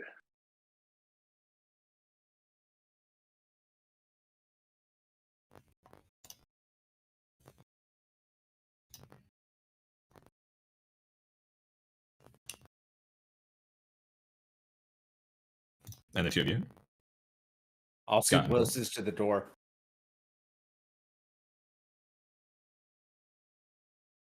All right, and Scott. Do you pick a Yeah. specific bed? No, I'll just take one. I'll take the middle one away from the one closest to the door. All right, do you guys just climb into bed? Do you take your armor off? Explain to me, how are you going to bed exactly? My great axe is right by my side. I never go to bed unequipped. I'm going to put my I think I have a scimitar. Let's see. Whatever weapon I have, I'm pretty sure. Yeah, I'm going to put my scimitar and my shield on the right side of the bed. I'll take off my armor and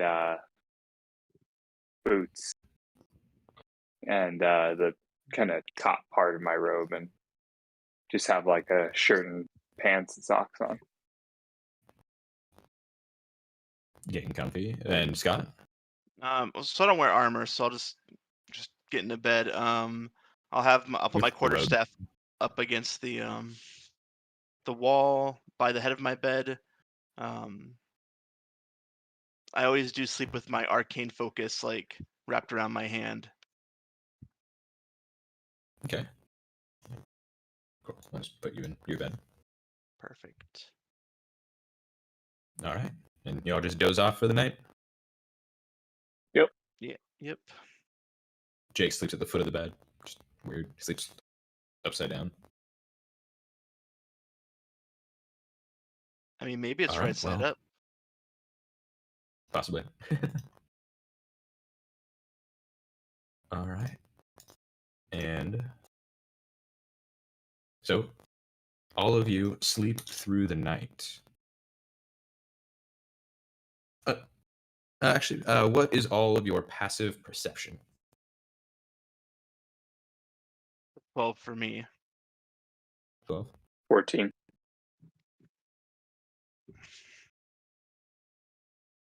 14.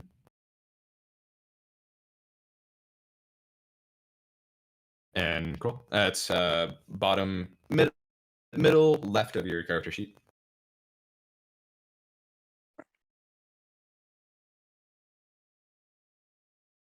Uh,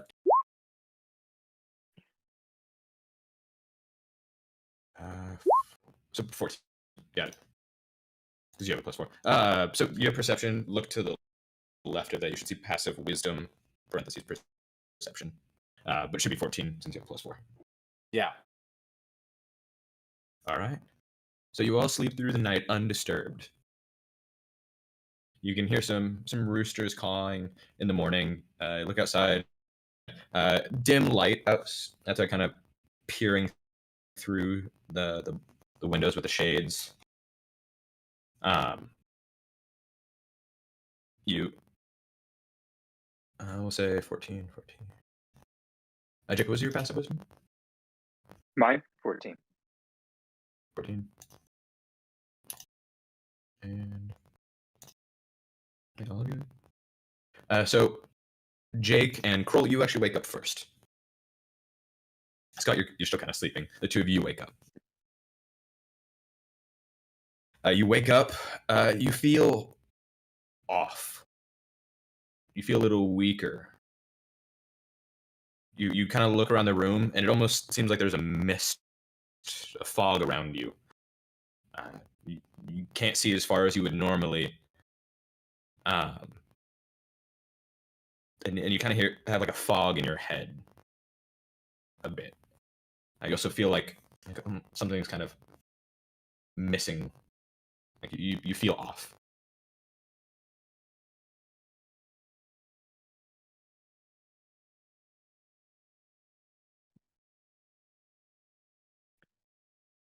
Something's amiss. You look over to the other beds, and you can only see Scott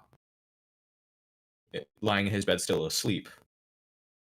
You look over and try and see, and there's like a fog behind him almost, and you can't see Jake in his bed at all.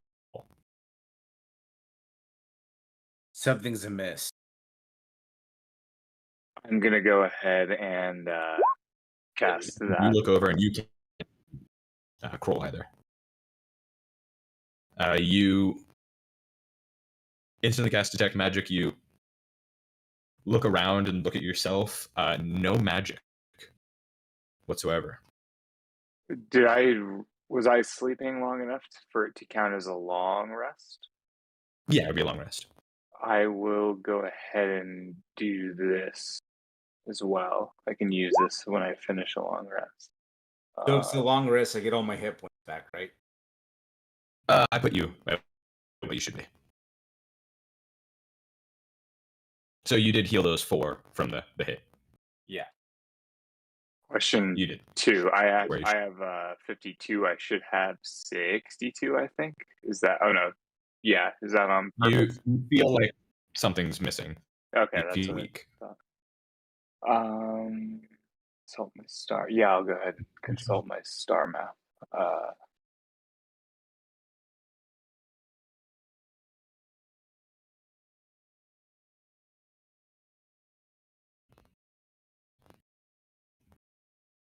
And special action. Done when you roll die. this might be your discretion, Doesn't look but like that's really going to really do anything.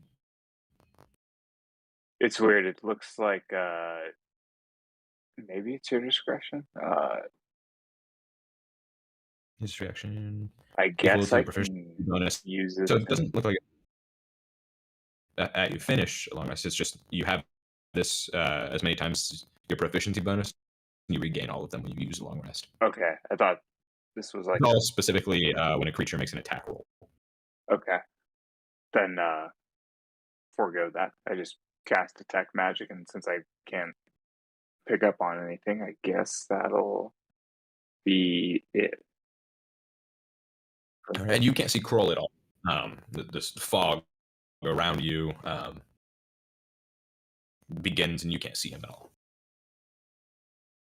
Scott is still asleep next to you. I'm gonna go ahead and wake Scott up.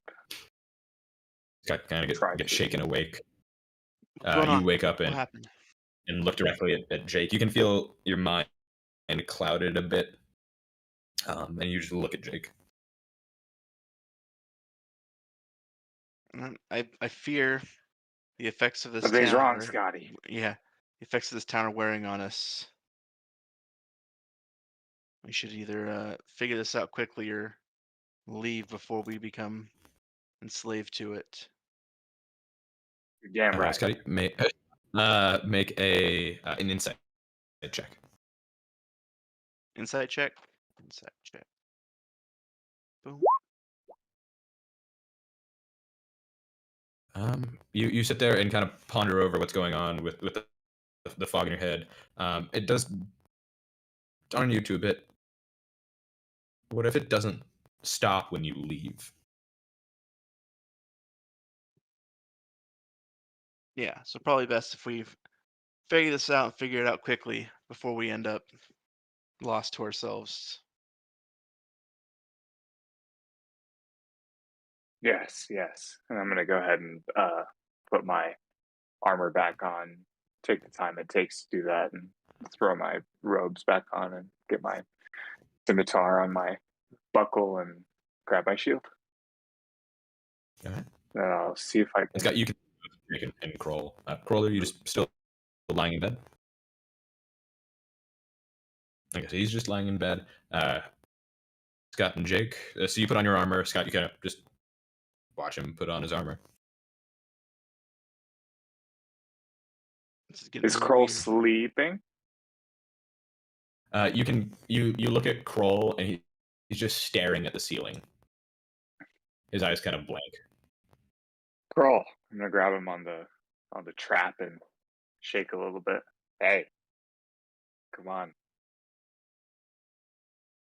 You shake Kroll and he doesn't respond. His head kind of just bobs back and forth as you shake. He's just staring at the ceiling. I'll get down in front of Kroll and I'll just kind of wave in front of him, and I'll snap twice.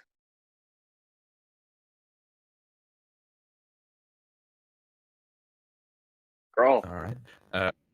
Sorry, how are you? electrical problems. Very good. You've been staring up at the ceiling, kind of blanking out. Jake is shaking you, and you kind of snap out of like lost in your own thoughts. He's just standing in front of you, kind of shaking your shoulders. Kroll, not you too, buddy. Awake. Come on. Sorry, I was deep in thought.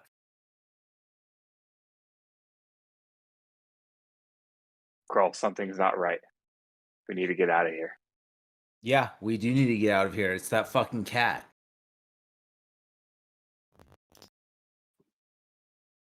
Scott, Well- are you ready? Do your lizard anatomy give you any advantage on sniffing out the cat then there?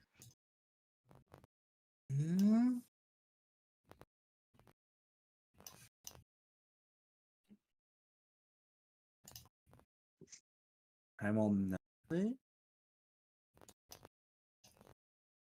Well, so what are you guys? Are you staying in your room right now? What are you guys doing? I'm gonna walk out and get ready to check out of this room. Oh, so you're walking back downstairs? Yep. Yeah. Let's go get breakfast and plan out our day. Yeah, nothing says planning like bacon. Exactly. All right. So move you forward, stay right there. No. We'll come back. Where'd you go? Where's Cole Stone? Oh, there you go. Okay, stay right there. And I'm just gonna move you guys downstairs. You walk downstairs and walk back in the front of the tavern, and you see the same innkeeper barkeep behind the bar, moving about kind of slowly. You can actually see in front of him are 3 plates with food on it.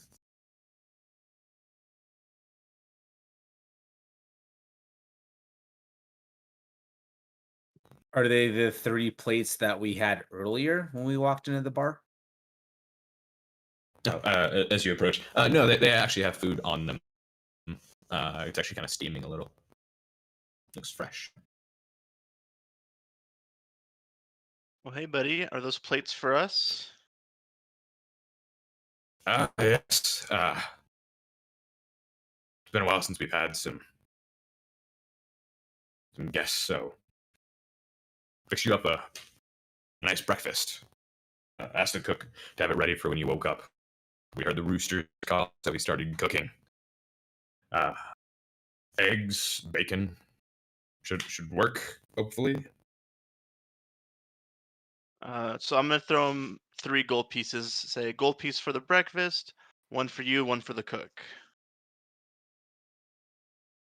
Appreciate it. What are your plans for the day?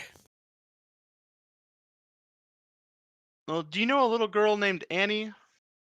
I was always around with a white Everyone, cat. everyone knows Annie. Yeah. What about Annie? Oh, well, she went missing last night, and we want to help find her. What? That's terrible. After what she's already been through. Oh, what has she been through? Oh, know them, but her parents didn't tell you? No, we didn't get too much of a chance to talk to them. We heard Annie was missing. We went looking for her. Oh, it was about a month ago.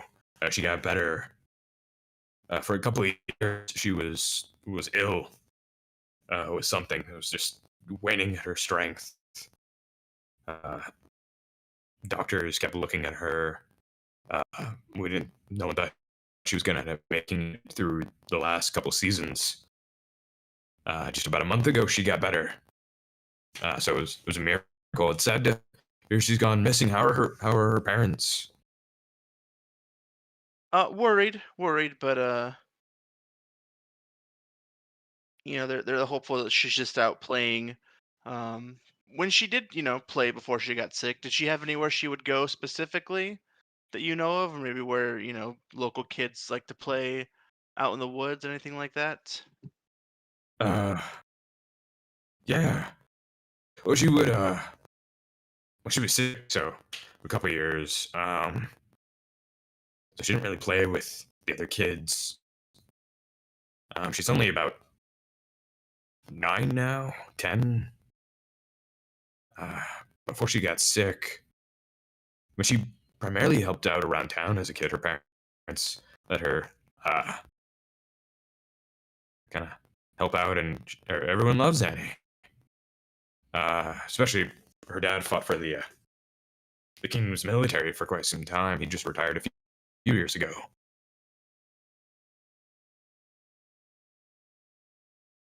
Interesting. And you said she was sick and then just suddenly got better. Uh, yeah, they hmm, they said trying to remember. That's right. A wandering doctor came into town.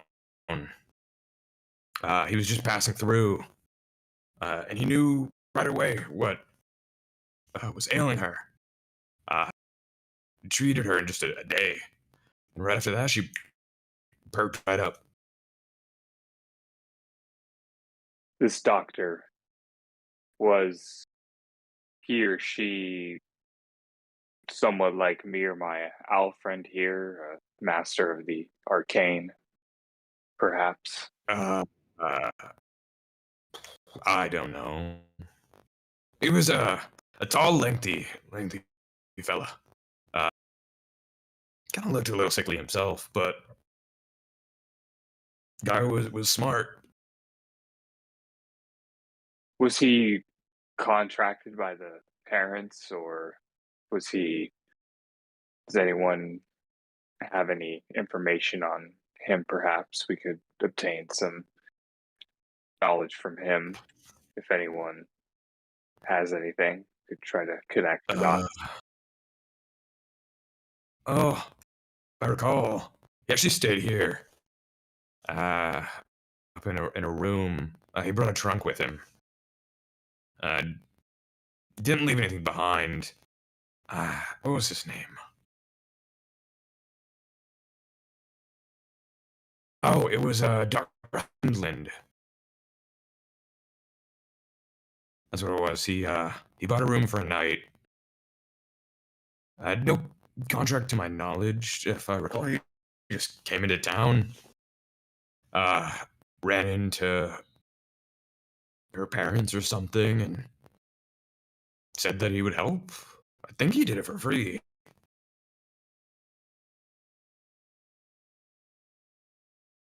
Interesting. So as I hear that name, does that name like ring any bells? Do I recognize the name? You yourself have never heard it before. Okay.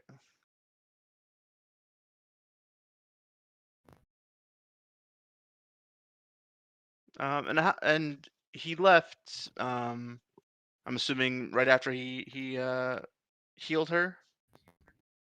Yeah, he healed her that day. Slept here for the night. And by the time I actually woke up myself, I came down, and checked on him, and he was already gone. Hmm. Yeah, paid Interesting. for the room when he checked in, and yeah, gone in the morning. Didn't even get breakfast. This next town is almost a day's trek, so must have had some food in that trunk, I guess. And which way did he leave in? Which direction? I don't know. He left before I was awake. Unfortunate. Well, we appreciate that information. That may help us a little bit. Yeah, so we're gonna hopefully go find Annie today and bring her back to her parents.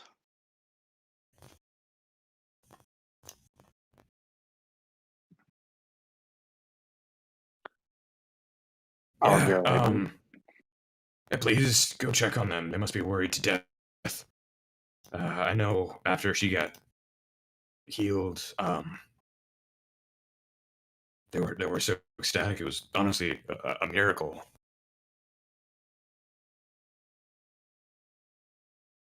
Yeah, it'd be really great to ask them about that miracle. I really hope that they give us the information we need. how long have they Yeah, been dead for, DM? about 10 hours.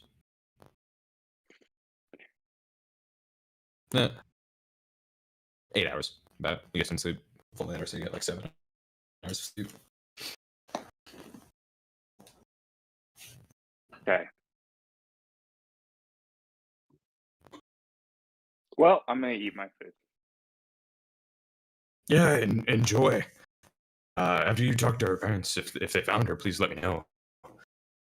It'd be a tragedy if something happened. The family is well known to the town. Everyone loves them.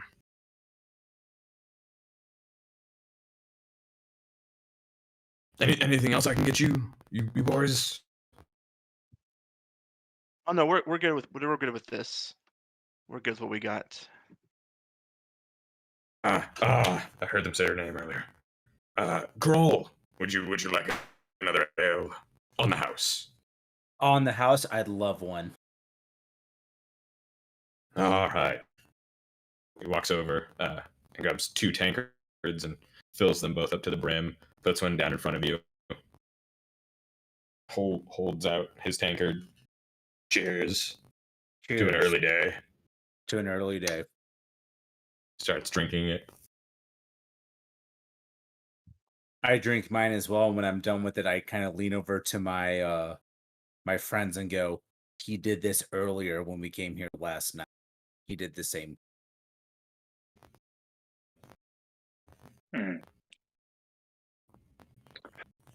I'm gonna pull Scott aside real quick and say, You "Excuse see us." set his tankard down. You two get up up and kind of look back at him. He's actually just looking at the tankard.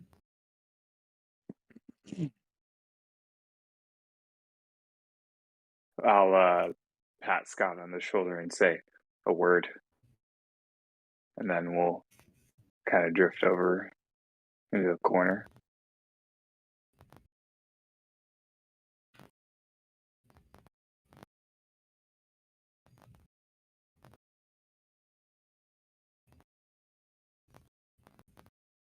My friend, you have a lot more variety to work with than I do, where you may need to use a little bit of necromancy to try to obtain any additional information. I can't bring them back. Yeah, fortunately, it's a school of magic I don't have too much experience in, but maybe if we go to the school, I can find a spell or two that could help us. Well, then we must make haste before the bodies are discovered and suspicion arises. We're starting to put a little bit of a target on our backs asking all these questions. Yes, I agree. Yeah, let's go. Let's go now and see what we can find. Hopefully, we find something useful. Yes, let's go grab the lizard.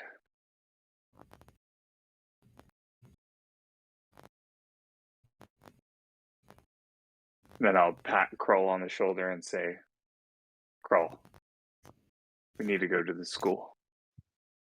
Yes. Books with words. Sounds intriguing.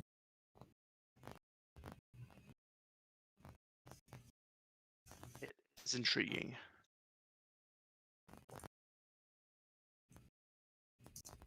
And then I will head out of the inn and wave the bartender goodbye. As you all get up, he kind of looks away from the tankard, kind of brought out of his daze, and waves you goodbye.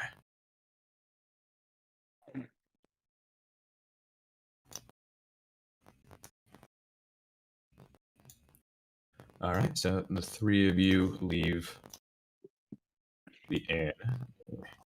Here. Perfect. Just move you back. There. All right. So you go back out into the town. It's early morning. Still light cloud over. You can see some sun shining through. No rain anymore. It's just kind of an overcast, little cold morning. Not like winter or anything, but kind of brisk. You look about the furbolg that you saw earlier. Well, actually, you come out and you can't see that far in front of you. Actually, yeah.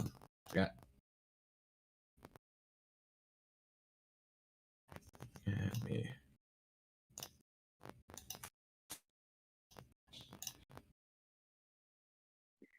What you were experiencing in the tavern inn continues. You have this fog around you. You can see each other as you walk out, but it's almost like a fog is constantly surrounding you. You kind of listen out, and outside of like what you can see, you can't hear past that either. You don't hear any. The town's almost dead silent. Is my detect magic still going a little bit, or is it Yes. completely okay? Yeah, a couple more minutes of it. Well, you wait. No, your detect magic's off, actually. Okay. You guys sat at 8, so you discontinued that. Well, I guess we just try to make our way there as carefully as we can. Scott, you lead the way. Okay. Yeah. So if I remember right, the school's down To this the right, I direction. believe.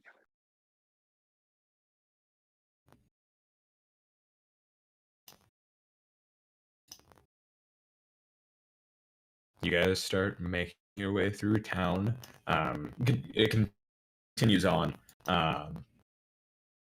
You don't really see too much. You don't, from what you can see, you don't see any people out in the town. You don't hear anything. It's just very, very quiet.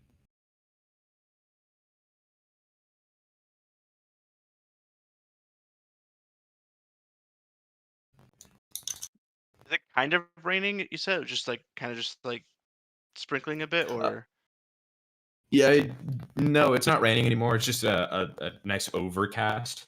Um, you can see some light kind of peering in the sky.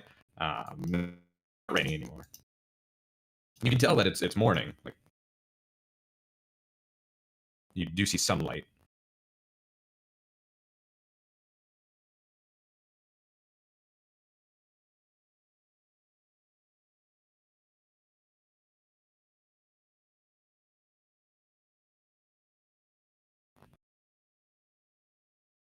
Move about, still dead quiet.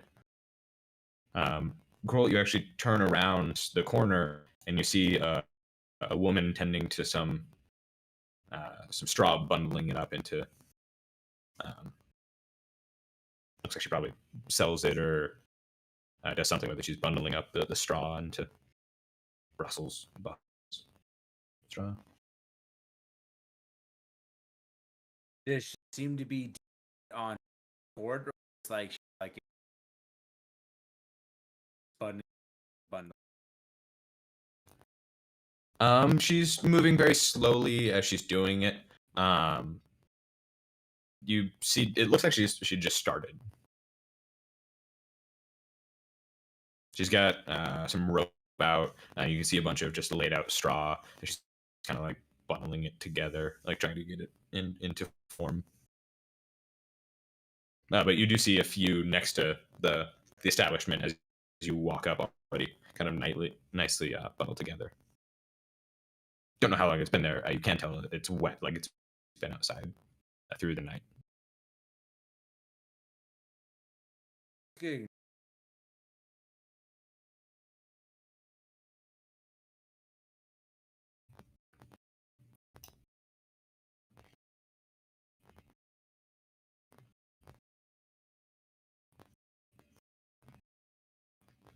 Let's see.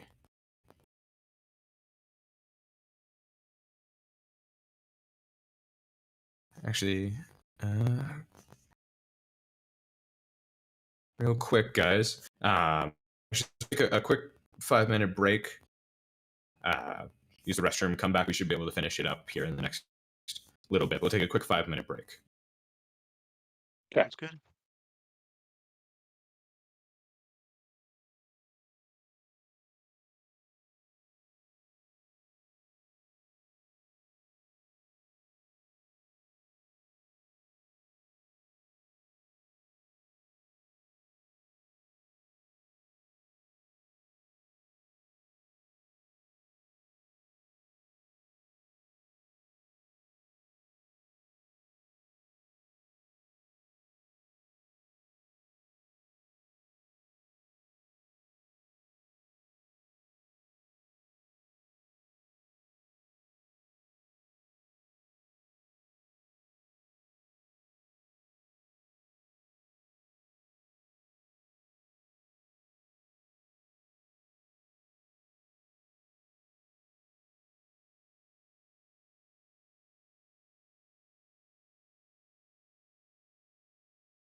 All right, welcome back, everyone. Sorry for that quick break, but we're back in it, and we're just gonna start right off the bat.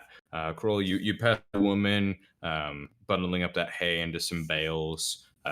Seems like she's working on it. You see the guard kind of leaned up out of the tower, like elbow on the edge of the window. His eyes closed. And you notice on the ground in front of the tower, there's some wood. Looks like his torch just fell on the ground and had been put out at some point during the night. Yeah, I'm just gonna keep past. Okay. Do you want me to roll a stealth check, or am No, he's out cold.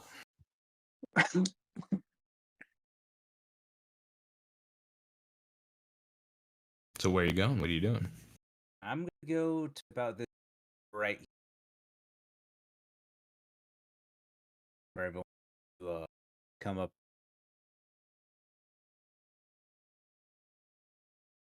Could you repeat that one more time? I'm just- heard about half of it. I'm just waiting. The other two, Scott, Jake, you see Kroll walk over to the tree, ignoring the guard. What do you guys want to do? I'm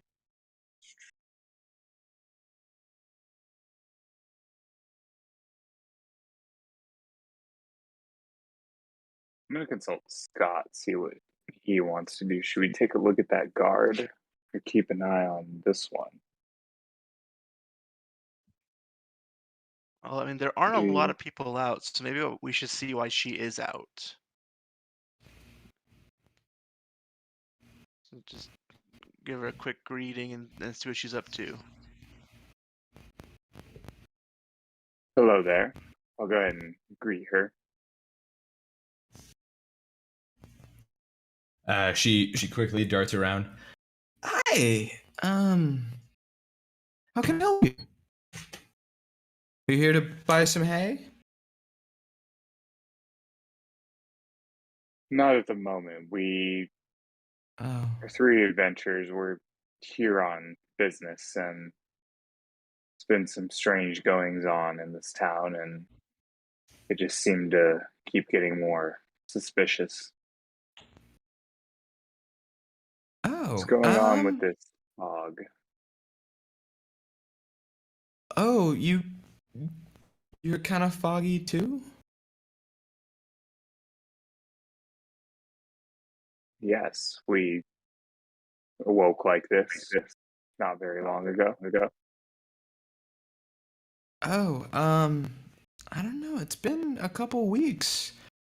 I've been trying my best with it, but yeah, I feel like there's just this fog around me. You ever dealt with anything like this before?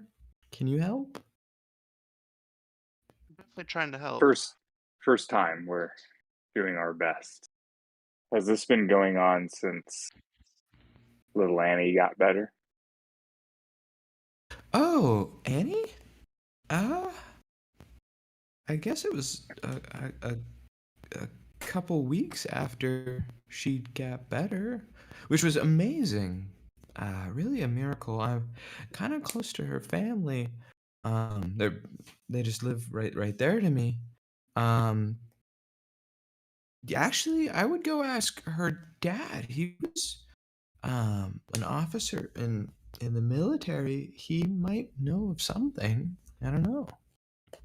He'd probably be the best one here to discuss about it. While she's talking, can I do an insight check real quick? I want to or perception, I guess. I want to see if there's anything kind of going on with her eyes. I want to see if her pupils are dilated. I want to just kind of see if there's. Yeah, roll me just a perception check. Okay.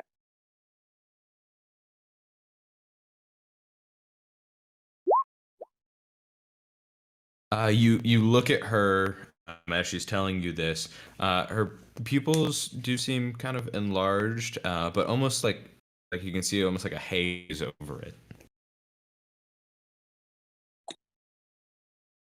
She's not like tearing up or anything. There doesn't look like there's any kind of like help, like she's screaming help me with her eyes. No, she. It almost kind of seems like she's like blankly staring at you. Okay. And when she like blinks, it's like really like slow, like just slow blinking and talking to you. Um. Okay. Let's see. And another question before I go: what's up with that crater over there? Oh, that's been here forever. Hmm. But I think before the town was built. Strange to build a town next to a crater. I don't know much about it. It was before I came here. Fascinating. Do you have any questions for her, Scott? So I don't know if you've heard, we are looking for Annie. She's not missing. We're playing hide and seek with her, but it's been quite a while. Do you know where she would be? Prone to hide. Oh, actually, yeah. I've played hide and seek with her. Like I said, I was kind of close to her family. She, her usual spot, she hides under her parents' bed. Okay, that makes a lot of sense. That's where I would hide too if I was a little owling myself. Well, we're gonna go keep playing the game with her. But we appreciate you talking to us this morning. I hope you find some people to buy your hay. Oh, thank you. If you need any, please let me know. I can ship it out and everything. Will do. Will do. Have a lovely day. And then walk Let's away. go grab Kroll.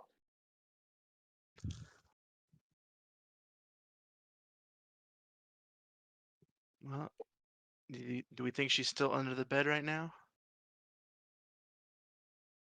Hey, buddy. We may have a lead.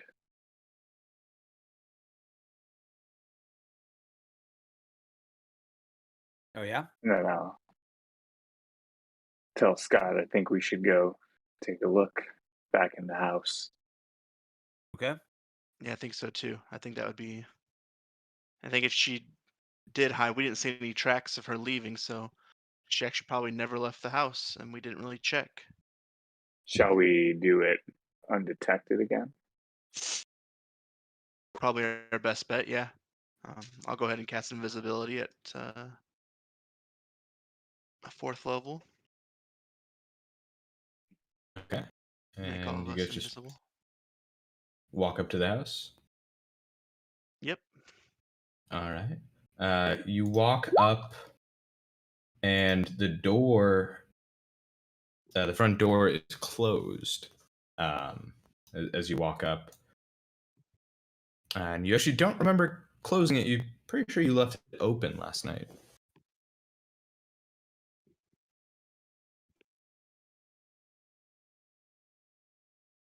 I'll actually move you over. Anyone know silence? I do not. Actually, quick.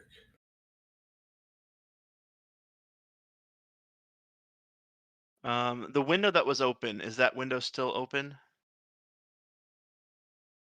The one that Kroll jumped through? That was upstairs. No, that's actually closed. Okay.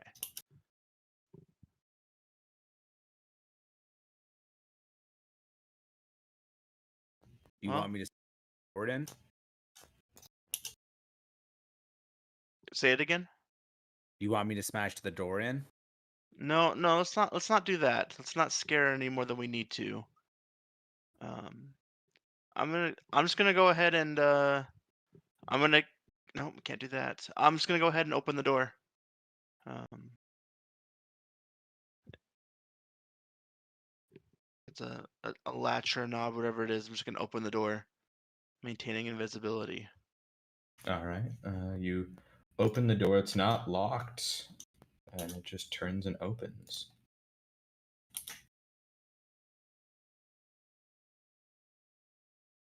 You do notice that all the candles that were previously lit, the fireplaces, everything is off.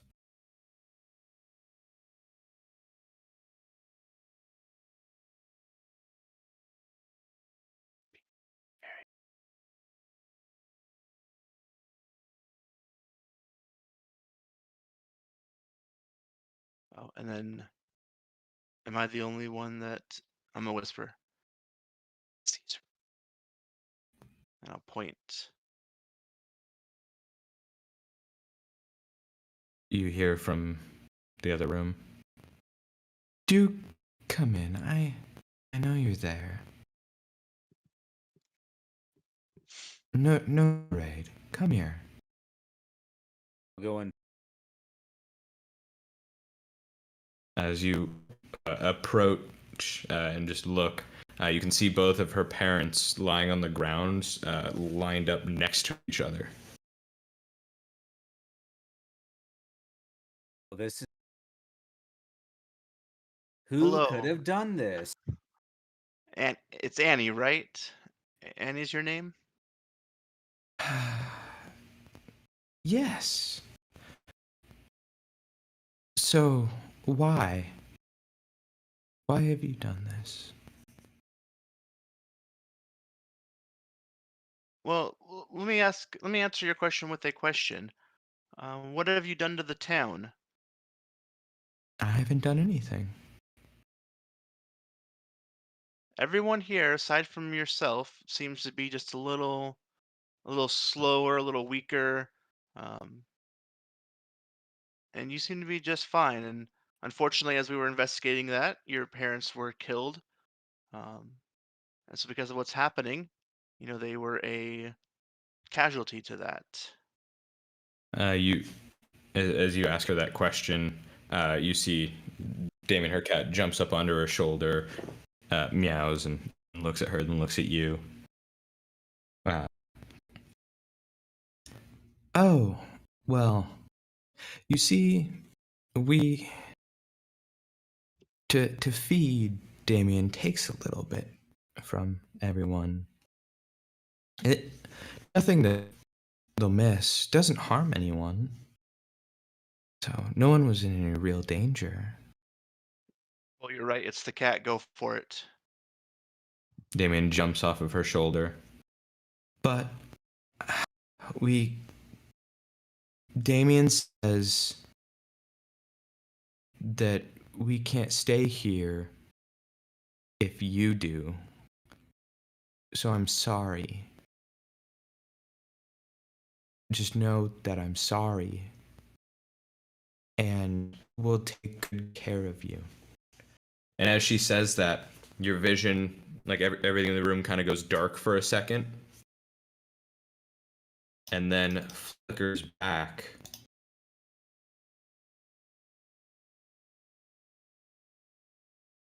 And she's slightly different. Her skin a little paler. Like almost crayon kind of smeared on her face. Her hair kind of matted and frayed. Her dress went from a blue to a black. And Damien, sitting on the floor next to her, a pure white small house cat, half of it turned into some sort of creature with tentacles coming out of it and multiple eyes across it. And that, my friends, let me grab these two real quick. Don't you fucking end it. Fucking end it. No. Going to need the command. There we go.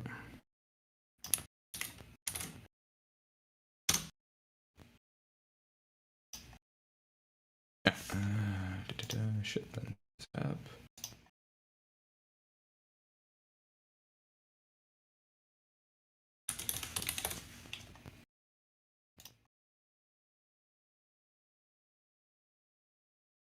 There we go.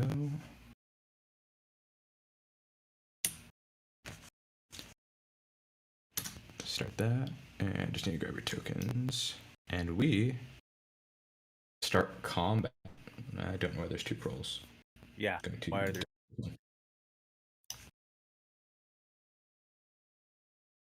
All right, but we'll start off with Kroll. Is rage a bonus action, or Yeah, it's a bonus action. I'm gonna go into a rage, and All I'm right. gonna attack fucking tentacle. Nice So hit.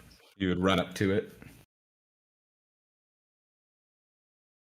There you go. You do hit, slashing across Damien. Creating a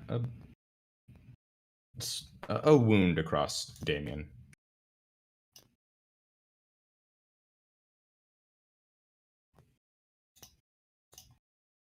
Do you do anything else? You should get 2 attacks at this point, right? Yeah, he has extra attack. That one misses.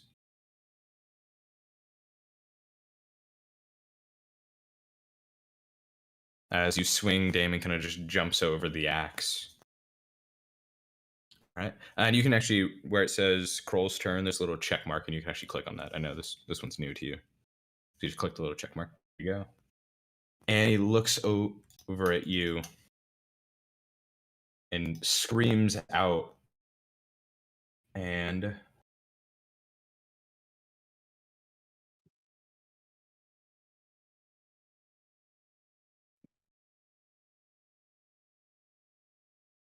two.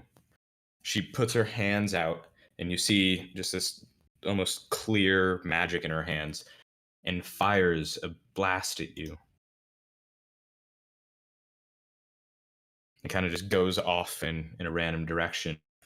And she fires again. Both miss you.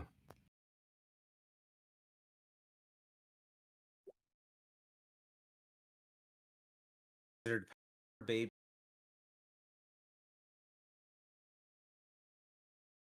Like, you can tell she's trying, but it kind of just not going exactly where she's aiming.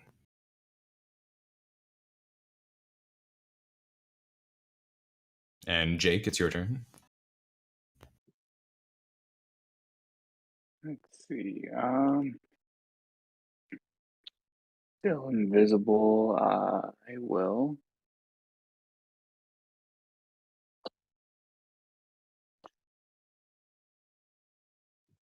I'll go ahead and summon a beast. Just at base level of 2, and I'll do a. I'll just keep it simple. I'll do a bear like I did last time. Of course it is. Let's see.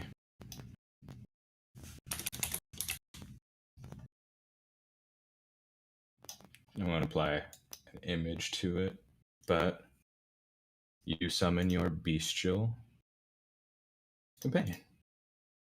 All right, let me go to the journal and pull up his stuff. Level 2, so I'll only get 1 attack with it.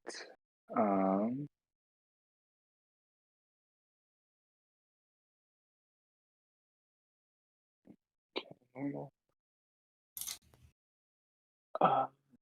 There you go. 30 feet.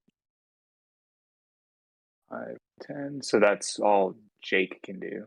15, 20. I will move along the side of the beast. And since Kroll is right there, we get to make the maul at advantage. Go ahead. And I think these are magical attacks. Yes, it does miss. Damien dodges out of the way of the maw of your beast.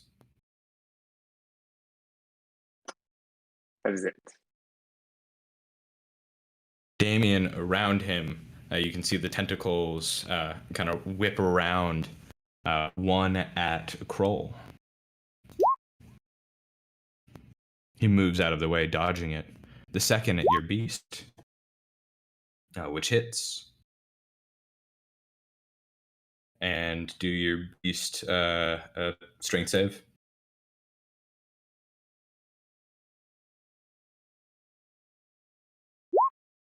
Oh, want me to do that again? I'll just take the first one, since it would have just rolled like that. So it is knocked prone. But you see out of Damon's mouth, like half of its mouth opens wide, and another tentacle comes out of that and shoots out at Kroll.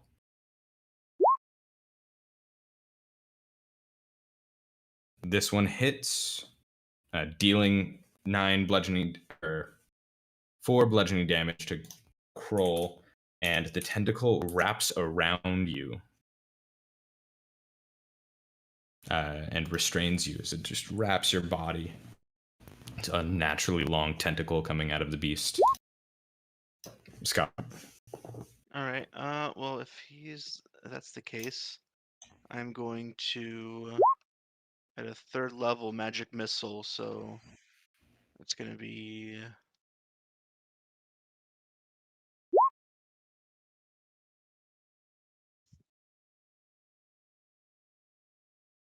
3, 4, 5 darts in total. Yep. Wait. It's I guess spell 3 and oh yeah, you're casting at level 3. Yeah, 5 darts.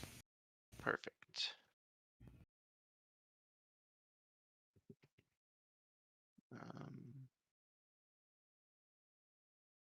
Let me check one quick thing here.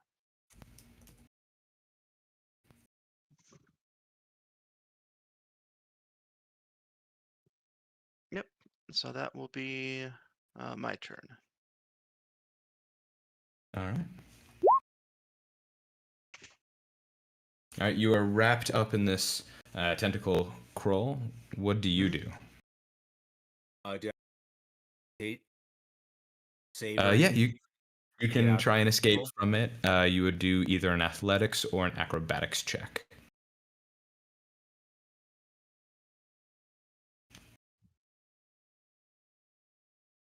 Acrobat. Whatever you're better with, athletics or acrobatics. You can just go ahead and roll it. DC save 15. You pull the tentacle off you just with brute force, just ripping it off of you. The tentacle retracts back into Damien. And then I could do a second. Yeah, that wasn't your action, so you can go ahead and do your normal actions. So you get 2 attacks. Is this global damage modifier?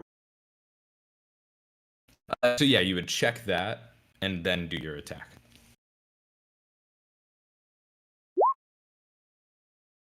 The first one misses. The second one swings at Damien, and as you swing it at him, everything kind of becomes fuzzy as you're swinging. So roll me a wisdom saving throw.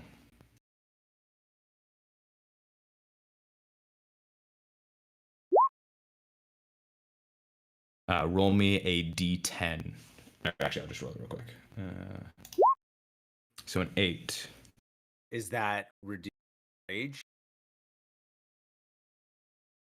It doesn't take into consideration rage. Let me see. So that. Ooh. Let me. And also, I also have my bear totem. So yeah. Because you take half of anything. So does anyone have a coin near them, real quick? Actually, it's a 3. So I'm just going to count a 4 as nothing and roll this. And I'm going to roll it again. So you attack, and everything kind of moves around in your vision and mind, and you actually attack Jake's bestial companion,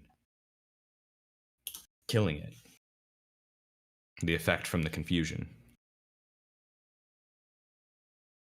His bestial companion dissipates as you strike at it. How rude. I didn't Jake, do it we're- on purpose.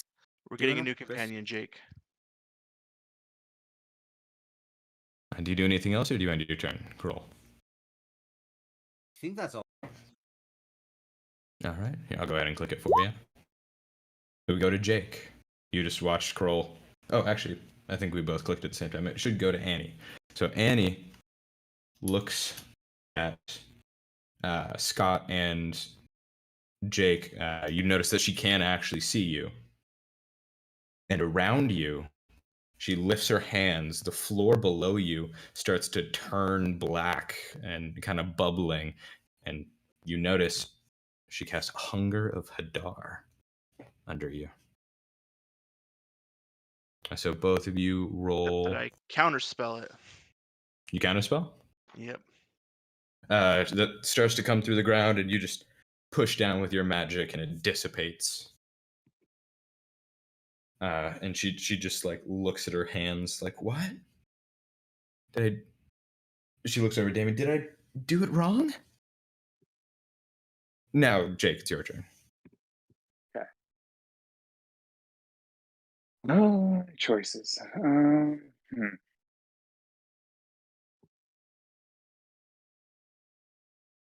Let's see. I will go ahead and help.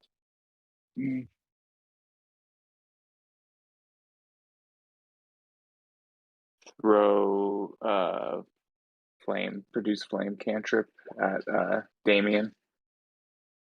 I'll It just hits. snap my fingers and throw it at him. You hit me in with some flame, some fire. And let's see. Kroll, how are you holding up? Fantastic. I'm doing great. Focus. And so, do you end your turn, Jake? No, I'm gonna go ahead and hit myself with the healing word at level 1. Oh, the hit points that are missing are reduced from maximum, so you are at max Okay. HP. All right, then I will forego that spell. Thanks. All right. So, end your turn and go to Damien. Damien screeches this unearthly sound out of its mouth, echoing through the household, and he emits this aura out of him. The three of you can feel it. And I need all three of you to make a wisdom save throw. He attempts to cloud your minds. All three. I just got a bunch from Kroll. Take the first one. Jake, see yours. Scott, see yours. Actually, all three of you fail. And you can feel. I think I have a thing that lets me re-roll. Let me look for it real quick. Go ahead. Real quick. Some feature. This might have no, that actually might have been from a different class. Okay, so we'll just say, yeah, you fail. Look over it before session. You fail. All three feel your minds get even more foggy and clouded, and you all have disadvantage on any attacks ranged or melee toward Damien. Damien. And he starts whipping his tentacles at Kroll. Oh, The first one hits pretty hard, and Damien, roll me a strength save.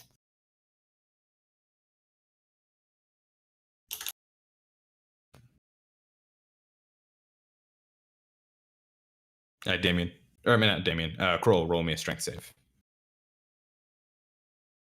Wouldn't be at advantage, but I'll just take the first one, so you're not knocked prone. He hits you again. This one misses, and so does the third. He just starts striking at you with the tentacles out of his body. And then it goes over to Scott. You see this. You can feel your mind getting even more foggy, and you can see it viciously whipping tentacles at Kroll. Right. So it'll be at disadvantage, but I'm gonna throw an acid splash at Damien. Go ahead. Well, Oh, no, I guess it's a dexterity saving yeah, throw for dexterity him. save. So He moves out of the way of it. You see it splash across the carpet and disintegrate some of it. See a bunch of holes in the carpet. Or the rug. Kroll? And these are for disadvantage. Yes, your attacks would be a disadvantage. The first.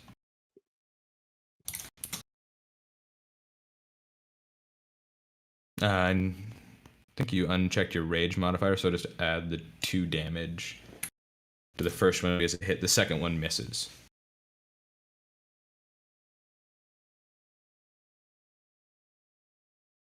And is that all you do, Kroll? Swinging your axe violently at Damien, the cat. Okay. You're ending your turn. Just go ahead and hit the check mark. All right. Annie looks over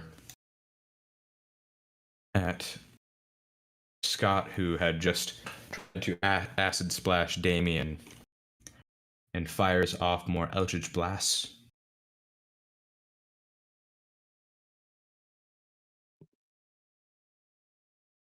Both hitting Scott.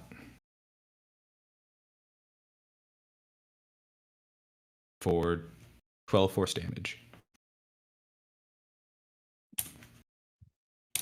I'm not okay with this. You just feel those blasts hit you in the chest one after the other. And she just kind of like jumps up and like claps her hands at it.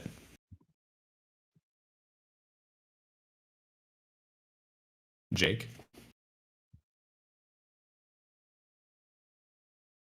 Jake, what do you do?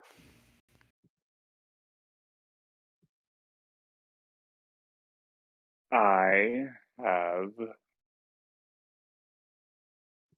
kind of had enough of this, and I'm going to polymorph Okay. myself. What do you polymorph into? Let's see. So I can do a CR7 thing since Yes. I did. Okay. Giant ape. I do have that. I'll be able to fit fine in the room, right? Yeah, it's not that large. It's Okay. big for an ape.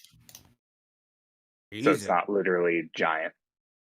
I mean, it's big, but not like Is it calm. like a large creature, I think? Huge. Huge, It's not build King that Kong. wall.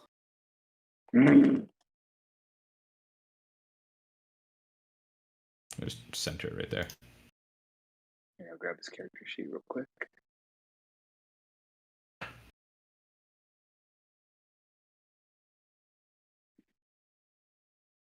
What is your speed? 40 feet. I can still hit Damien just fine, right? Without Yeah, hurting, you can hit Damien. Crawl. And it's at disadvantage, right? Yep. All at Damien. So just roll the first one real quick. I'm just going to hit him with a fist attack. And have Monkey roll a wisdom save as its vision starts to distort as it swings at Damien. Normal or at disadvantage? Wisdom, just normal, but with the monkey's stat sheet. Yeah. And roll me a d10.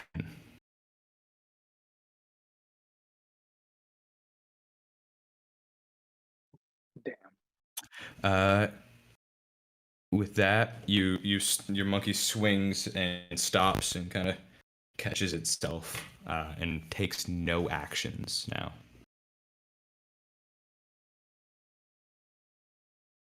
Does Damien still take that damage or no? Nope. Negated it. Well, then, since I can't do anything, I will It doesn't move or take any actions. end it. Damon looks at the monkey. Looks at Kroll.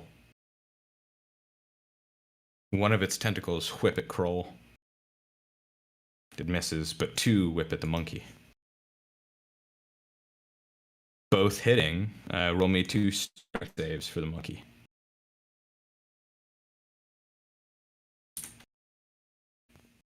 The monkey's knocked prone at the second. The monkey just falls over on the ground with a thud.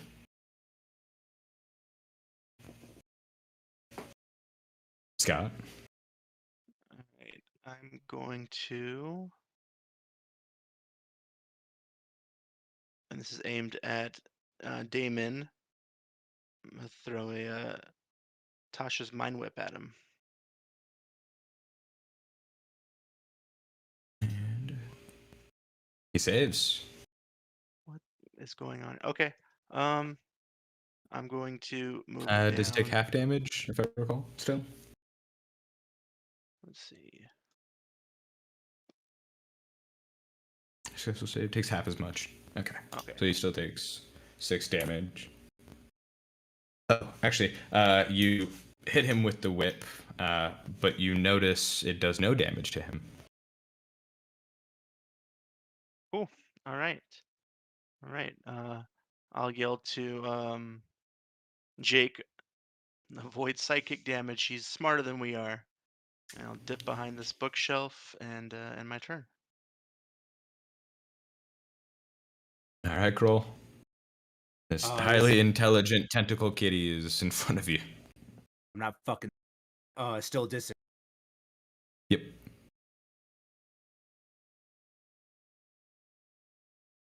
The first one misses. You kind of moving, almost like you're drunk as you're swinging, and the second one misses. You're swinging just above Damien as your mind's clouded and everything's foggy.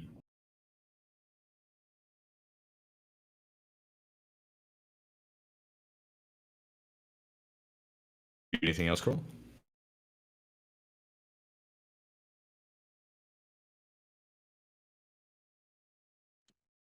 Okay. That's it. Gonna hit the check mark. Annie. Nope. Yeah, you're good. Annie looks over at Kroll swinging violently at Damien. And is it? Cast a chill touch at him. No, again, would be a disadvantage. I'm actually gonna reroll it. Still hits. We'll take the first damage though. So it deals 2 necrotic damage. Okay. And Jake, giant monkey. With that, you feel the fog in your mind kind of start to shake you a little bit. Roll me a concentration save throw, so Constitution. That's the monkey.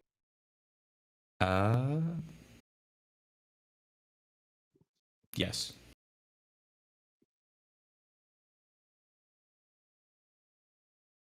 Your spell ends, and you revert back to Jake. Quick question. So Yes. with my totem Spear of the Bear, it says while raging, you have resistance to all damage. Yes, you take half. Okay.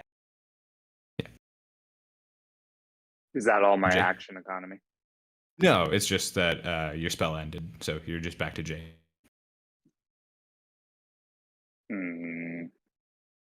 All right, I will. Tough here. I'll throw a produce flame Okay. at Damien one more time. A flame just darts off and knocks one of the candlesticks over.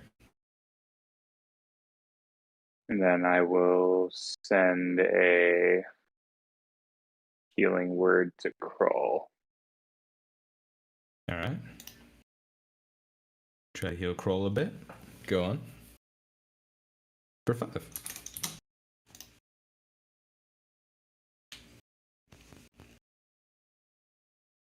Does that end your turn, Jake? No, I'm back a little bit. Get some distance. Okay.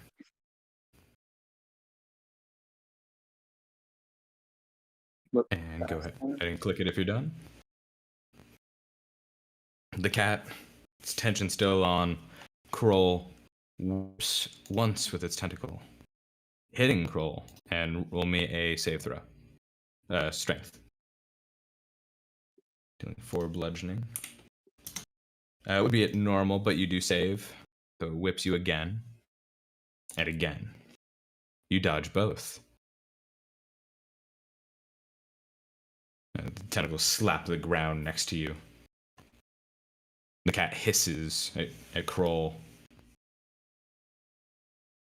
Scott. Coward cat.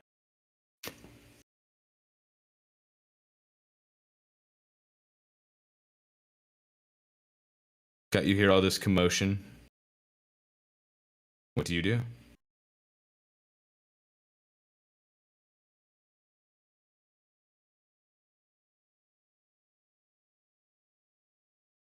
Scott. Suwaki. So I'm going to. Yeah, I'll move forward, and I'll go ahead and acid splash. And I'd forgotten I can do this. I'll target both of them with the acid splash. Oh, gotcha. Yeah. So Damien, dexterity save. Does not save. And Annie. That would be a normal, not disadvantage, but I'll take the first one. She still fails. You hit both with the acid, and he screams out in a shrill little voice in pain from the acid. Then yeah, I will end my turn with that. Kroll. I'm just gonna go bushwhack this.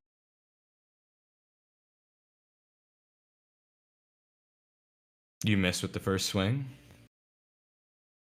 Now, if I attack or attack. Both miss.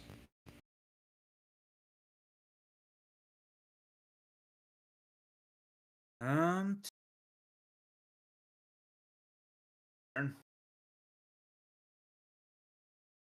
All right. Oh, that's weird. It doubled up again. Annie, actually, after being hit by the acid splash, runs away from Kroll.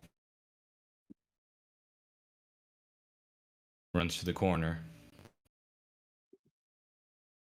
And at Scott, who just hit her, fires Eldritch Blast again.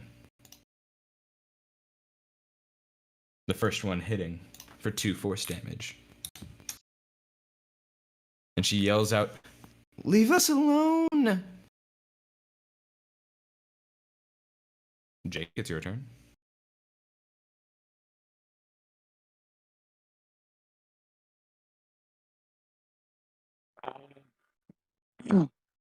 Get him, Jake. Get him. I'll summon Get him. my beast again. Same thing. There. Okay. Can I have him pop up anywhere? Can I have him just pop up right there? Yeah, it's within, I think, 60 feet of you. 90 feet of you. So you can just put him right there. All right, and as my actually, I'll save that. That was an action. Now it's the bear's turn. I will go ahead and make a swipe at him. So would this be normal? I don't remember the last one, but since the bear came after he did everything, the bear actually attacks at advantage. Okay.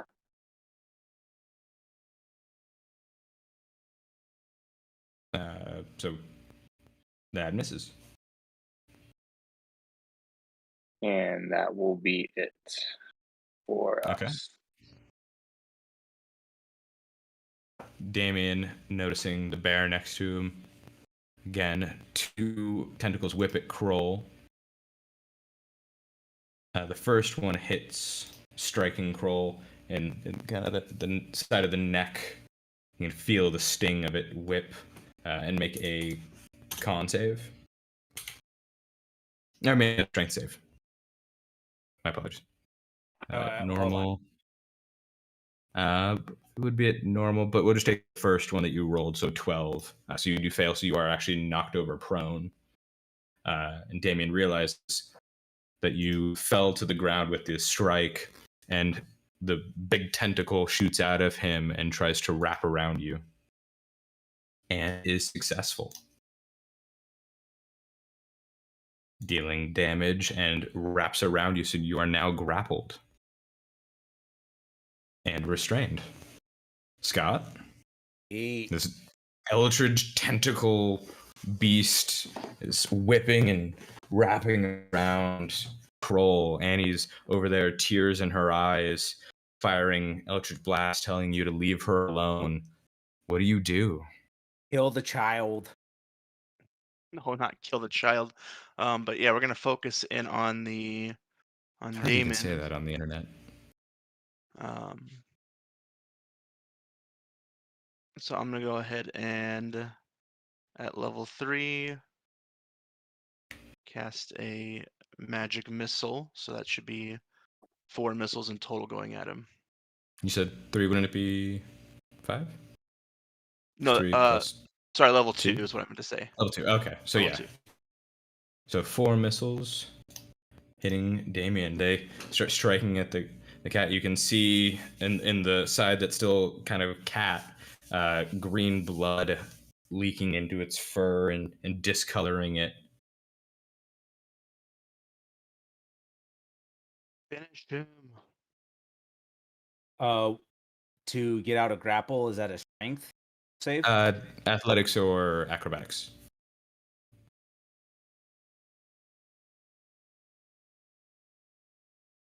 So you are still restrained. He's got you wrapped. So you can still try and swing at him, but it's still just a disadvantage, even so. All right, I'll swing at him with disadvantage. It misses. He jumps over the axes. You swing from the ground with it.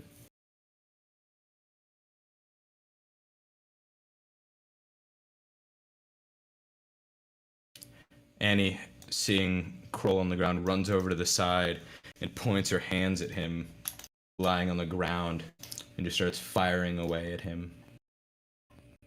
This is for my parents. I can't blame her for Both that. blasts hit. The first one dealing 1, the second dealing 4, so 5 damage. She ends her turn. Jake. All right, so would it be a free action if I did like a medicine check to see how Kroll's doing? You just look at him. Fine. I'm fine. He's got some wounds, but no like profuse bleeding. All right. This It's a actually little might help superficial. right now. Let's do my bonus action. I will sacrifice a wild shape and enter the starry form. Okay. I will do the. Let's do the archer. Okay.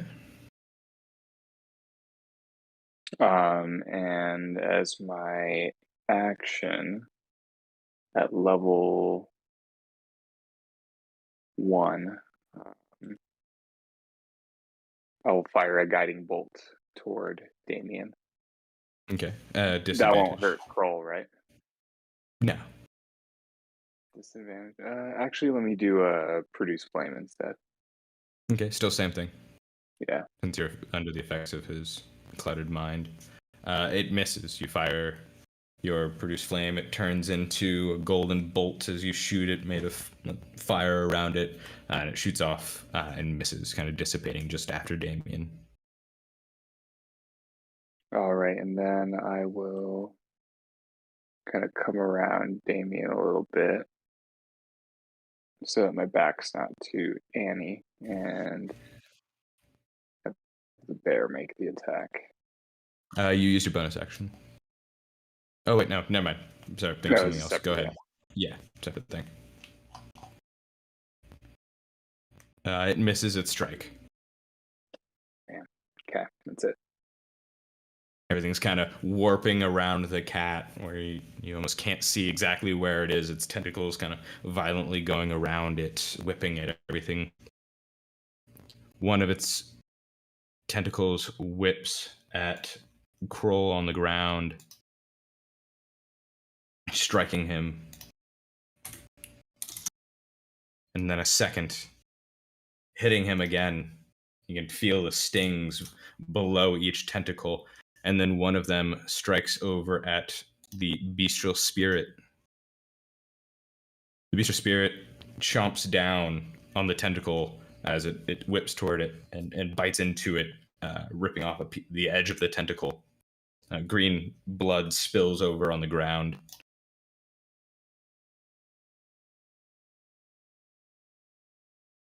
Scott, you see the tentacle just kind of bleeding profusely as it whips around in the air. You can kind of hear a screeching sound emitting from Damien the cat, whatever it is. Yeah, we'll go ahead and give him one more level 2 magic missile.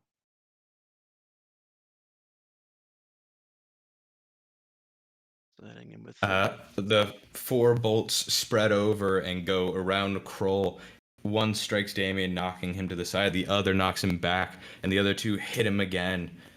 Damien falls over, turning into this glob of tentacles, and then just like dissipates into an ooze. All your minds open up. You're no longer under the effect of Damien. The fog goes away.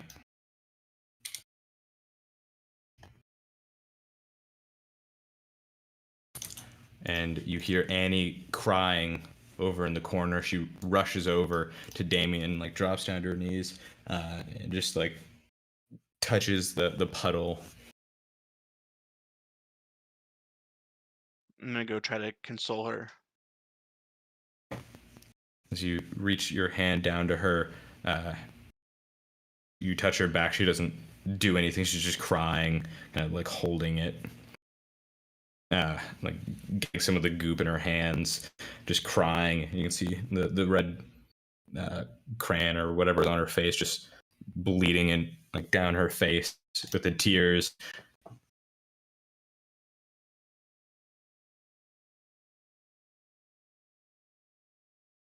She drops the goop and then turns over and grabs onto your robes and kind of just like puts her face into it, crying and wiping her face. I'm really sorry about what's happened to you, and I'm sorry about your parents and everything, but this town seems to care a lot about you, so I'm sure you'll be well taken care of.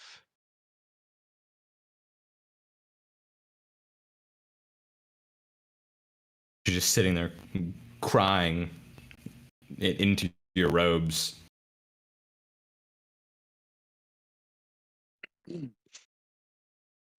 Let's go find Scott, the I don't think we can abandon this child.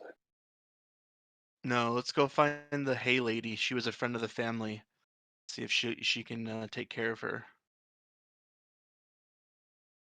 All right, so you just pick Annie up and you're gonna walk over. Well, let's make sure we have some proof that of what happened. Is there any? Is it just a puddle that's left of Damien?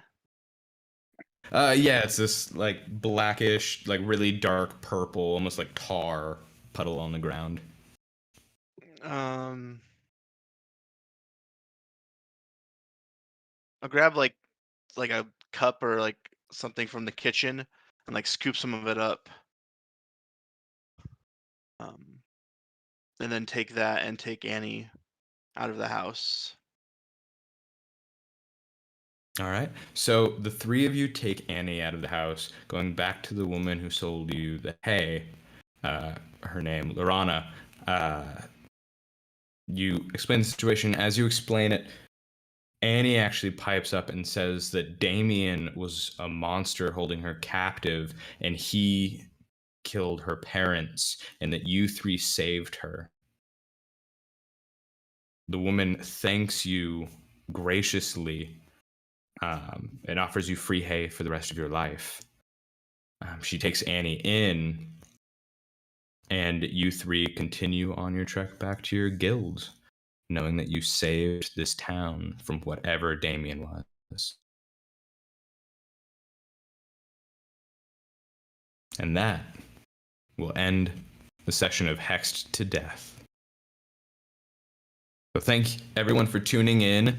I know it was a darker one. Our party prevailed through the mystery of what was going on, dealing with the Eldritch horror that was Damien.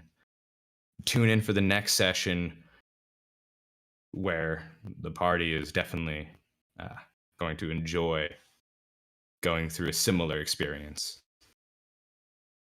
But everyone have a good night. Thank you all for tuning in, and thank all three of you for playing. Catch you all next time in the Banshee's Wail.